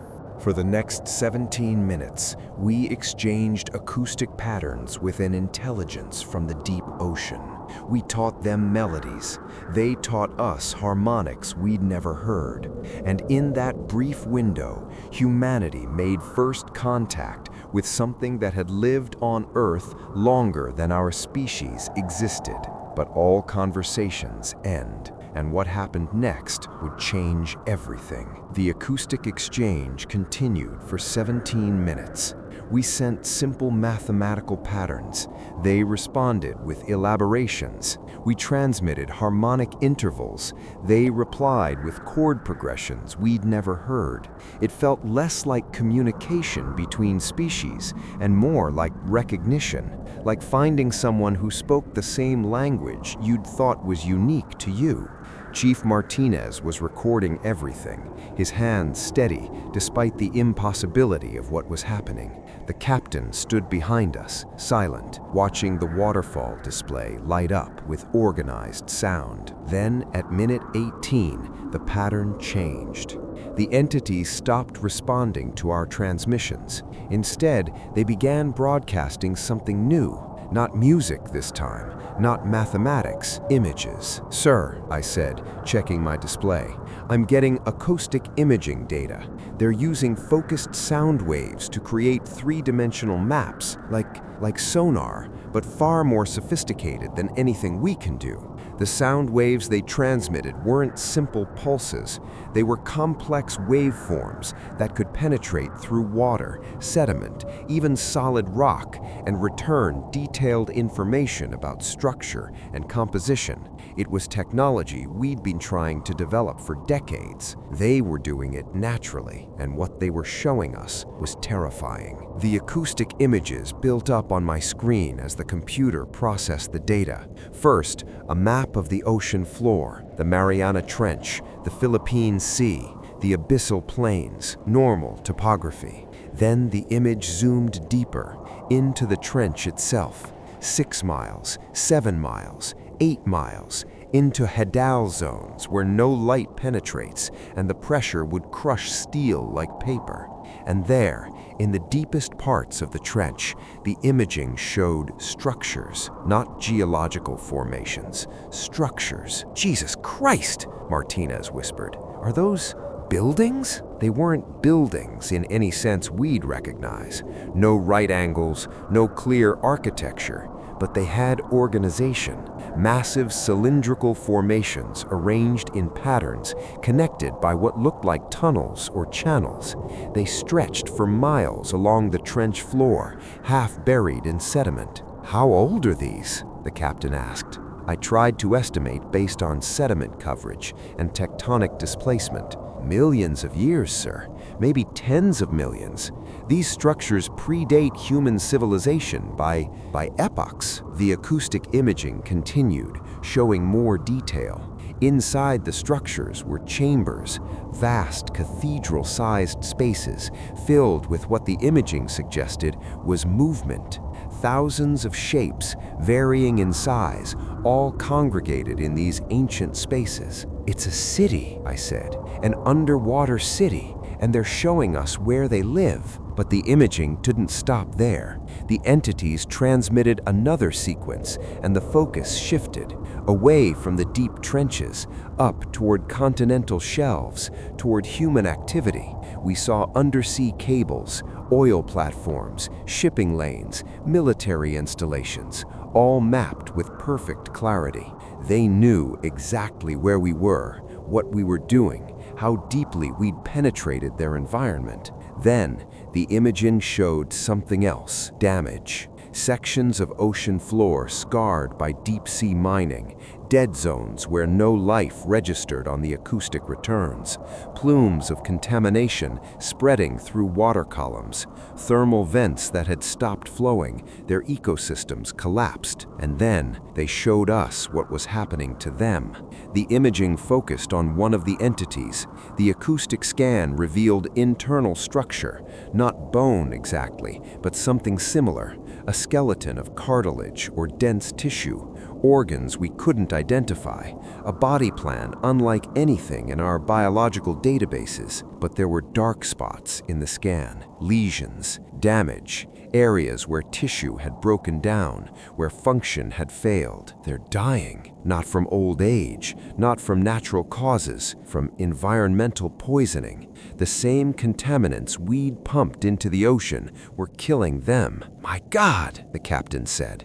"They're not hostile, they're refugees." The acoustic imaging faded. For 30 seconds, the ocean was silent. Then they transmitted one final message, not pictures this time, not mathematics, something that would haunt me for the rest of my life. It was sound, but not like any sound I'd heard before. Multiple frequencies layered together, creating harmonics that seemed to bypass my ears and resonate directly in my chest. The submarine's hull vibrated. Coffee cups rattled on their shelves. Men grabbed handholds as the sound wave passed through us. But it wasn't painful. It was mournful. The best way I can describe it, imagine a whale song, but infinitely more complex. Layers of melody intertwined with deep, resonant bass notes, rising and falling in patterns that felt almost like speech, like someone was trying to tell us something in a language we'd never learned, but somehow understood in our bones. It lasted for 90 seconds. When it ended, I realized I was crying. So was Martinez. Even the captain had moisture in his eyes. "What was that?" Martinez asked, his voice rough. I didn't have words for it, but I knew what it meant. We all did. It was a goodbye. The entities held position for another minute. Then, one by one, they began to descend. Not quickly, not in panic, slowly, deliberately, like a procession, like mourners leaving a funeral. Within 5 minutes, they dropped below 1,000 meters. Within 10, they were past 2,000. By 15 minutes, they were beyond our sensor range, returning to the deep trenches they'd come from. The ocean was empty again, but none of us felt relief. We felt grief. "Captain," I said, "we need to surface. We need to report this immediately. These entities aren't a threat. They're dying, and we are killing them." The captain picked up the sound-powered phone. "Khan, Captain, prepare to surface. Notify escort vessels we're coming up, and get me a direct line to Fleet Command." We surfaced an hour later. The destroyers moved in, creating a protective perimeter while we transmitted our full report. Video footage, acoustic recordings, the imaging data the entities had shared, everything. The response from Fleet Command was immediate. Return to port, full communications blackout, all data to be classified cosmic top secret, a classification level I didn't even know existed. We limped back to Pearl Harbor under radio silence, no one speaking about what we'd witnessed. When we docked, the entire crew was sequestered. Individual debriefs, psychological evaluations, non-disclosure agreements with penalties that included treason charges. And then we were scattered.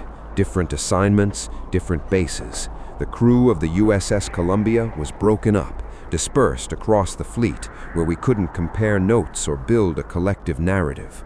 I was sent back to Newport, back to Project Deepwatch, back to watching the entities from behind a computer screen instead of meeting them in person. That was 4 months ago. I thought that was the end of the story. I'd seen them, communicated with them, learned they were dying. I'd carry that knowledge for the rest of my life, buried under security clearances and fear of prosecution. But 3 weeks ago, something changed, something that made me realize the story isn't over, it's just beginning. 3 weeks ago, SOSUS arrays across the Pacific detected a mass surfacing event. Not in the deep trenches, not in the abyssal zones, in shallow coastal waters. The entities were coming up, dozens of them, rising to depths of 200 meters, 100 meters, some even breaching the surface, in locations across the Pacific, off the coast of California, near Hawaii, around the Philippines, near Japan. They were making themselves visible. Fishing vessels reported them. Cargo ships changed course to avoid them. A U.S. Navy destroyer got sonar contact on 3 massive objects rising past their keel, close enough that lookouts reported seeing bioluminescence in the water. The Pentagon went into crisis mode. NORAD elevated threat levels. China and Russia demanded explanations for what they were detecting on their sensors. The UN Security Council held an emergency closed session, but the entities weren't attacking. They weren't threatening. They were just appearing, making themselves visible, making sure we saw them, making sure they knew they were there. And then the deep sea sensors started detecting something else. From the Mariana Trench, from the Puerto Rico Trench, from the South Sandwich Trench, the deepest places in the ocean, new acoustic signatures began appearing. Not the entities we'd been tracking, something different, lower frequency, far more powerful, and moving from depths we didn't think anything could survive.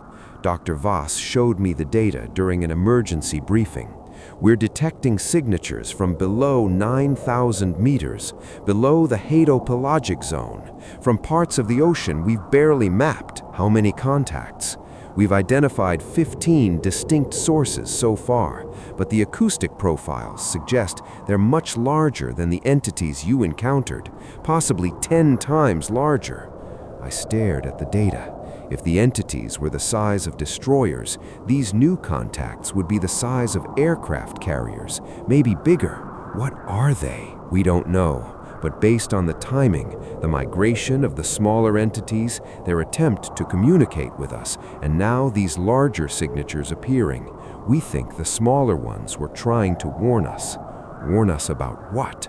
The 1952 signal preceded the Kamchatka earthquake, magnitude 9.0, one of the most powerful earthquakes in recorded history. 3 weeks after the signal was detected, the earthquake struck. Thousands died. Entire coastlines were reshaped. Dr. Voss thinks the entities are warning systems, natural geological sensors that detect tectonic stress and respond to it. The smaller entities migrate to safety. The larger ones broadcast warnings. But there's another theory, one that the geologists won't say out loud, but that I've seen in their equations. What if the entities aren't warning us about the earthquakes? What if they're causing them? Think about it. Objects the size of aircraft carriers, positioned over seismic fault lines, transmitting powerful acoustic waves. Sound is energy. At the right frequency, with enough power, sound can shatter glass, collapse bridges, trigger avalanches. What if, at the right frequency, sound can trigger earthquakes? Not deliberately, not with malicious intent, but as a natural process, like whales sinning during migration, like birds calling at dawn. These entities might transmit as part of their life cycle, their mating behavior, their communication, and the side effect of those transmissions is tectonic movement. It would explain why submarine losses correlate with seismic activity, why the entities appear during periods of geological instability, why they hold position over fault lines before major earthquakes. They're not trying to destroy us, they're just living, and we happen to be in the way. That's what I'll be investigating when I dive back into the trench, whether these entities are warning systems or triggers, whether we can communicate with them, or if we're about to make first contact with something that sees us the way we see bacteria. Irrelevant, temporary, beneath notice. I ship out in 36 hours, and I'm bringing this recording with me, stored on an encrypted drive. If something happens to me, If the USS Scorpion doesn't come back, someone will find it eventually. Maybe they'll learn from our mistakes. I want to tell you something before I finish this. Something they don't tell you in the Navy. Something they don't include in the training manuals. The ocean is not silent. We think of it as a quiet, peaceful place, but it's not. It's filled with noise. Whales singing, shrimp clicking, ice cracking, tides moving, the planet itself groaning as tectonic plates shift. The ocean is alive with noise we can't hear, using frequencies beyond human perception. And in that noise, in that vast acoustic landscape, there's communication happening that we're only beginning to understand. Not just between whales, not just between dolphins, between things we haven't classified, haven't studied, haven't even imagined. The entities I encountered are just one species, one branch of a tree that probably has thousands of species, each one adapted to different depths, different environments, different acoustic niches. We've explored less than 5% of the ocean floor. We've mapped more of Mars than our own seafloor. And in that unexplored 95%, there could be anything. Civilizations, ecosystems, phenomena that would rewrite our understanding of biology, geology, physics. The entities proved that. They showed us that intelligence doesn't require tools or cities or technology in the way we understand it. It can exist in forms we'd never recognize, using senses we don't possess, operating on timescales we can't comprehend. And we're destroying them without even knowing they exist. Every plastic bottle that ends up in the ocean, every chemical spill, every degree of warming, every deep-sea mining operation, every seismic survey that blasts sound into the water. We're killing things we haven't discovered yet. The entities tried to tell us. They showed us the damage. They transmitted their warnings. They even evacuated their homes to make sure we saw them. We responded by classifying their existence and sending submarines to investigate them like they're a threat. Maybe we're the threat. It's 4:47 now. I can see dawn breaking through my window. In 31 hours, I'll be underwater. In 48 hours, I'll be at depths where light doesn't penetrate. In 72 hours, I'll either be communicating with an intelligence from the deep ocean or I'll be dead. Either way, the truth will come out because I've set this recording to upload automatically if I don't return. To journalists, researchers, anyone who listen. The Navy can classify their reports all they want. They can't classify this. There's one more thing I need to tell you. The real reason I'm making this recording. This morning at 0200 hours, SOSUS arrays detected something new. Not in the Pacific, in the Atlantic. In the Puerto Rico Trench, the deepest point in the Atlantic Ocean. 300 acoustic contacts, all rising simultaneously, all broadcasting the same signal the Pacific entities transmitted. They're appearing globally now, not just in one ocean, everywhere. Whatever's coming, the seismic event, the tectonic shift, the geological upheaval, it's not regional, it's planetary. The entities are evacuating worldwide, leaving the deep trenches and hadal zones across the entire planet, coming up where we can see them, where we have to acknowledge them. And the larger contacts, the massive ones holding position over fault lines, have increased their transmission power. The sound is so intense, it's causing interference with undersea communications cables. Some regions are reporting disrupted internet connectivity. Satellite systems are detecting acoustic waves powerful enough to reach the surface and create minor disturbances in the atmosphere. It's building towards something. The USGS won't say it publicly, but their models are showing coordinated seismic stress across multiple tectonic boundaries. The Pacific Ring of Fire, the Mid-Atlantic Ridge, the Alpine Belt, all showing signs of imminent release. Not one earthquake, not one region, a global event. The kind of thing that ends civilizations. And the only warning we have comes from entities we spent 70 years pretending don't exist. Dr. Voss pulled up a simulation.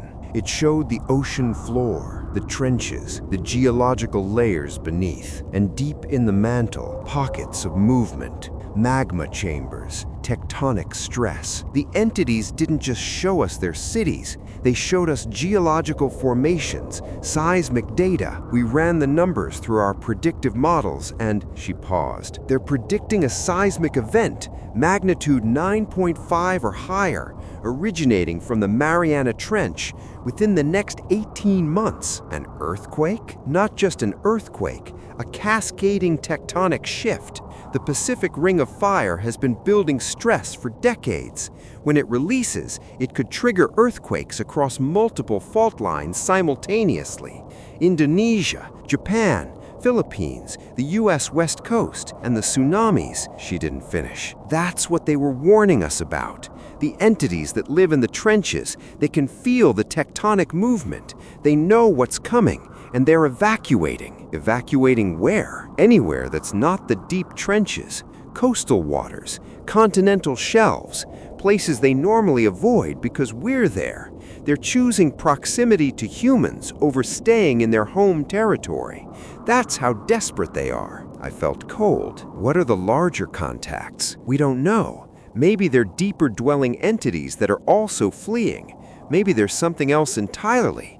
But Chen, they're not moving up to escape. They're holding position directly over the most seismically active zones, like they're waiting. For what? For the event, like they're expecting it. Or, she hesitated, like they're part of it. That was 3 weeks ago. Since then, the seismic activity has increased. Small earthquakes along the Pacific Rim, unusual tsunami warnings, volcanic activity in regions that had been dormant for centuries. The U.S. Geological Survey is publicly downplaying it. Behind closed doors, they're terrified. And yesterday, I received an order I never thought I'd get. Return to active submarine duty. USS Scorpion. New mission, classified. Departure in 72 hours. I'm recording this in my apartment in Newport. It's 02:30 a.m. In 48 hours, I'll be back on a submarine, heading into the Pacific, into waters where the entities are gathering. The official mission brief says deep water acoustic research, but I've seen the real orders. We're being sent to the Mariana Trench, to the exact location where the largest acoustic signatures are holding position. Our orders are to establish communication, if possible, to attempt to understand what these larger entities are and what role they play in the coming seismic event. It's a suicide mission, dressed up in scientific language. The Navy knows something is coming.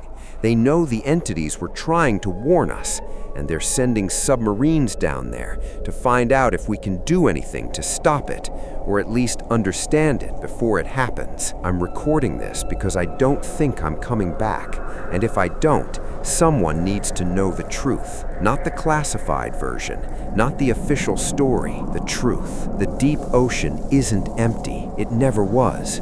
We share this planet with an intelligence that's older than our civilization, more sophisticated than we've imagined, and more vulnerable than they appeared. They communicate through mathematics and music. They build cities in trenches we've barely explored. They understand geology in ways our scientists don't, and they were trying to save us. Every time they appeared near submarines, every time they surfaced near shipping lanes, every time they transmitted those prime numbers, they weren't being hostile.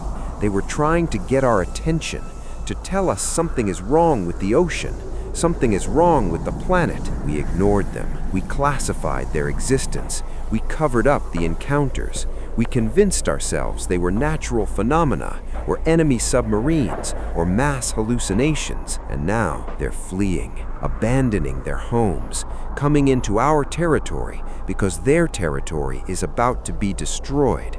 And we still don't understand, but I do. I've listened to their transmissions. I've analyzed their communications. I've seen the acoustic imaging data they shared, and I've run the models myself. In the next 18 months, the Pacific Rim will experience seismic activity unlike anything in recorded history.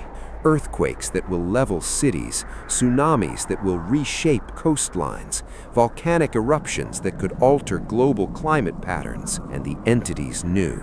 They've probably known for years, maybe centuries, given their understanding of geology. They tried to warn us in the only way they could, through sound, through mathematics, through direct demonstration. We didn't listen. There's something else, something I found in the classified archives 2 days ago, something that explains why the Navy is really sending us back down there. And it's worse than the earthquake, far worse. The archives contained acoustic data from 1952, before SOSUS was fully operational, before we had the sophisticated sensors we use now. But the Navy had experimental hydrophones scattered across the Pacific, testing early warning systems for Soviet submarines. On March 8, 1952, those hydrophones detected a sound, not from a submarine, not from any known source, a low-frequency transmission from the Mariana Trench, lasting for 6 hours. The Navy classified it immediately, filed it under unknown natural phenomena, and forgot about it until 3 weeks ago, when an analyst ran a comparison between that 1952 recording and the recent transmissions from the larger entities. They matched. The massive contacts we're detecting now, the ones holding position over the seismic zones, transmitted the exact same signal 70 years ago.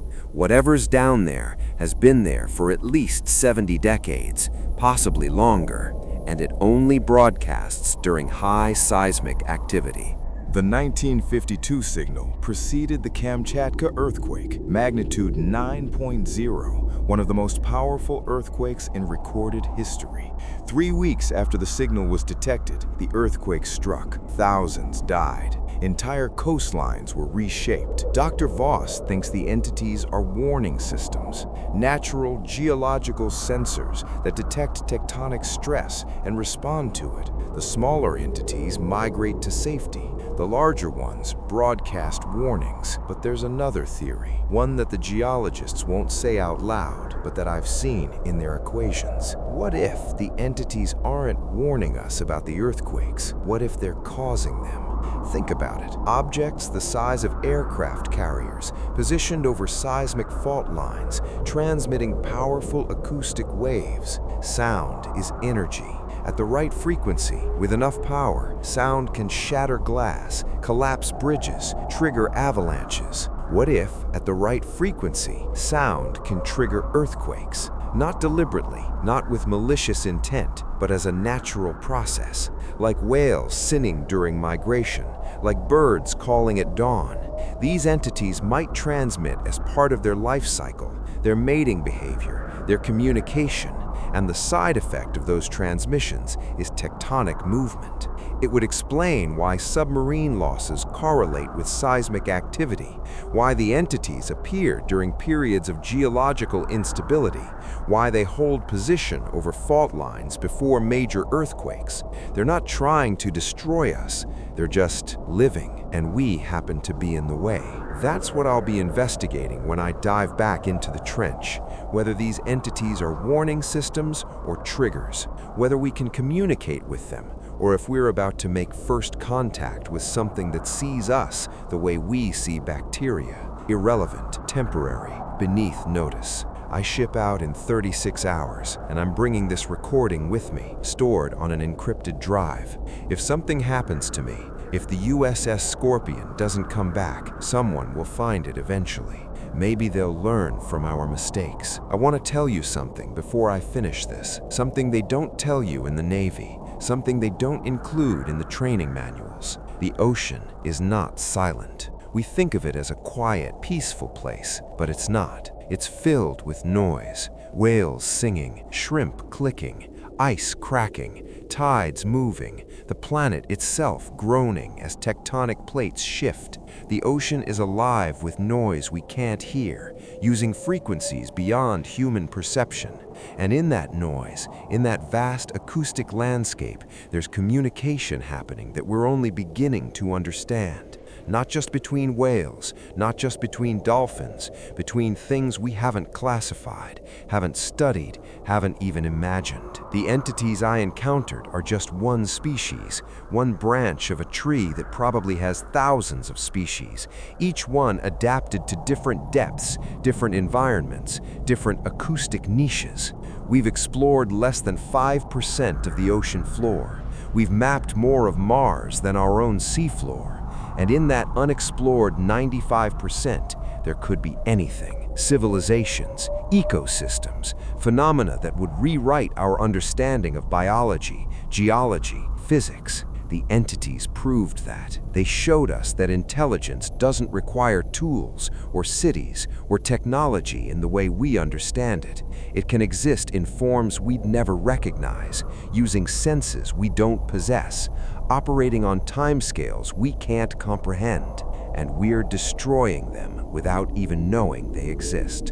Every plastic bottle that ends up in the ocean, every chemical spill, every degree of warming, every deep-sea mining operation, every seismic survey that blasts sound into the water. We're killing things we haven't discovered yet.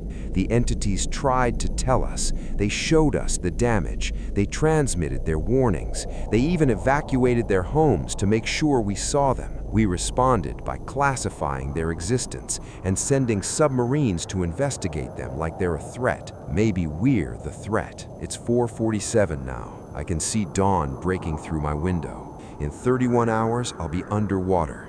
In 48 hours, I'll be at depths where light doesn't penetrate.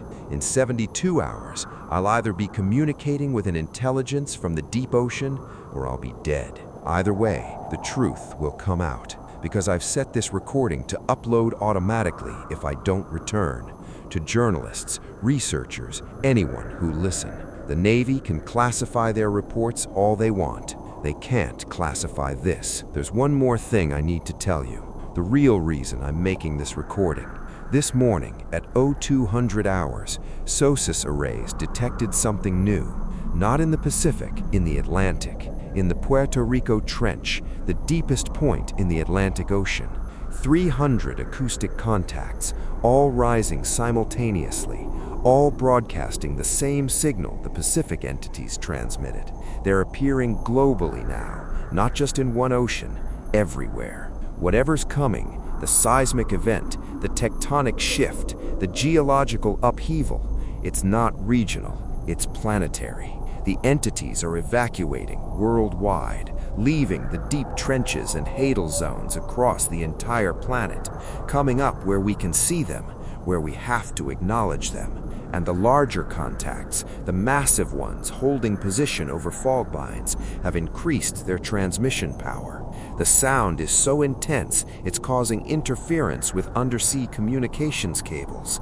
Some regions are reporting disrupted internet connectivity. Satellite systems are detecting acoustic waves powerful enough to reach the surface and create minor disturbances in the atmosphere. It's building towards something. The USGS won't say it publicly, but their models are showing coordinated seismic stress across multiple tectonic boundaries. The Pacific Ring of Fire, the Mid-Atlantic Ridge, the Alpine Belt, all showing signs of imminent release.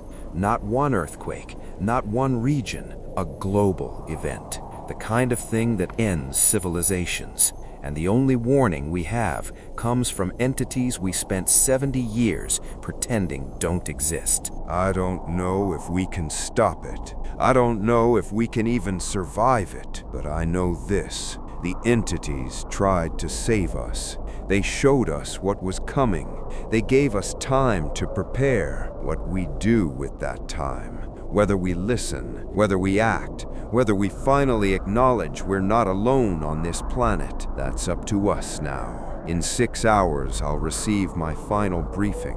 In 12 hours, I'll board the Scorpion. In 24 hours, I'll be underwater, heading toward the largest concentration of entities ever detected. The Navy's official position is that we're attempting communication, that we're trying to understand their warning and determine if there's any way to mitigate the coming seismic event. The unofficial position is simpler. We're going down there to find out if we can negotiate with an earthquake. It's insane. It's desperate, and it's probably futile, but it's what we do. When faced with the unknown, humans don't retreat. We investigate, we probe, we try to understand, even if understanding comes too late. Even if the price of that understanding is everything. I'm not afraid of dying. I've made peace with that possibility. What I'm afraid of is dying without anyone knowing the truth, without people understanding that the ocean isn't empty, that we're not alone, that there are things down there that have been trying to communicate with us for decades. We just weren't listening, so I'm telling you now. I'm putting it on record. If you're watching this, if you're hearing these words, then I didn't come back. The Scorpion went down, or I was silenced, or something else happened that prevented me from deleting this recording. But the truth is out now. There are entities in the deep ocean, massive, intelligent, ancient. They communicate through sound. They understand mathematics. They build structures in trenches we've barely explored. And they're trying to warn us that something is coming, something that will reshape our planet. Listen to them.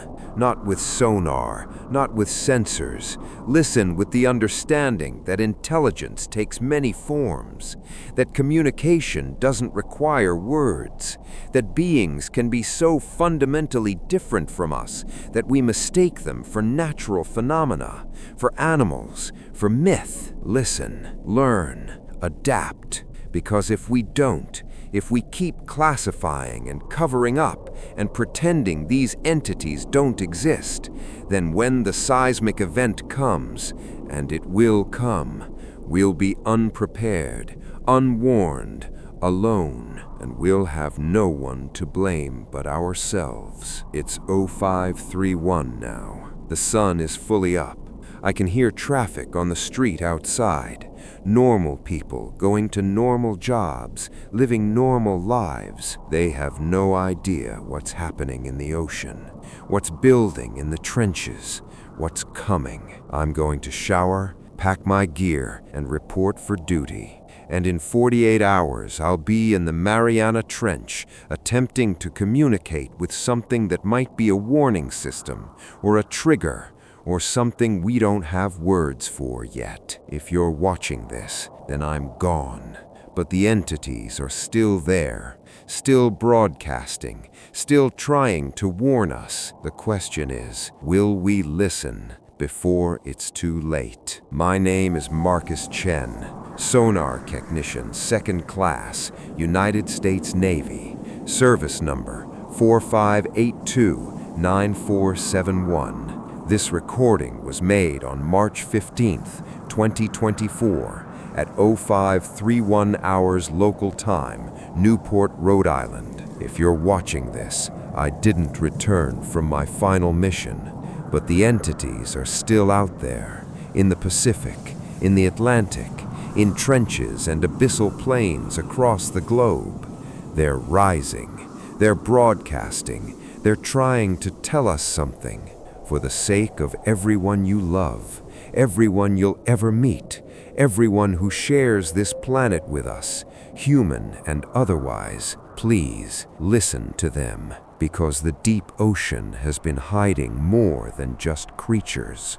It's been hiding the future, and that future is surfacing now. Recording ends. This recording was recovered from encrypted storage on March 28, 2024, following the loss of USS Scorpion SSN 7971 with all hands. The vessel was conducting deep-water research operations in the Mariana Trench when contact was lost. No debris has been recovered. Seismic monitoring stations detected unusual acoustic activity in the region immediately prior to the loss. Analysis is ongoing. As of April 1st, 2024, SOSIS arrays are reporting 1,247 acoustic contacts, matching the signature described in this recording. Distribution is global. Depth range 100 to 3,000 meters. All contacts are rising. Recommend full implementation of deep watch protocols. Recommend civilian warning systems be prepared for activation. Recommend international coordination with allied naval forces. Time remaining, unknown. Dr. Sarah Voss, Project Deepwatch. If you've ever felt the ocean is watching you, you're right. If you've ever heard sounds from the water you couldn't explain, you heard them. If you've ever felt a vibration through your bones standing on a beach, they were speaking. They've been trying to reach us for decades. We just weren't listening. Are you listening now? End.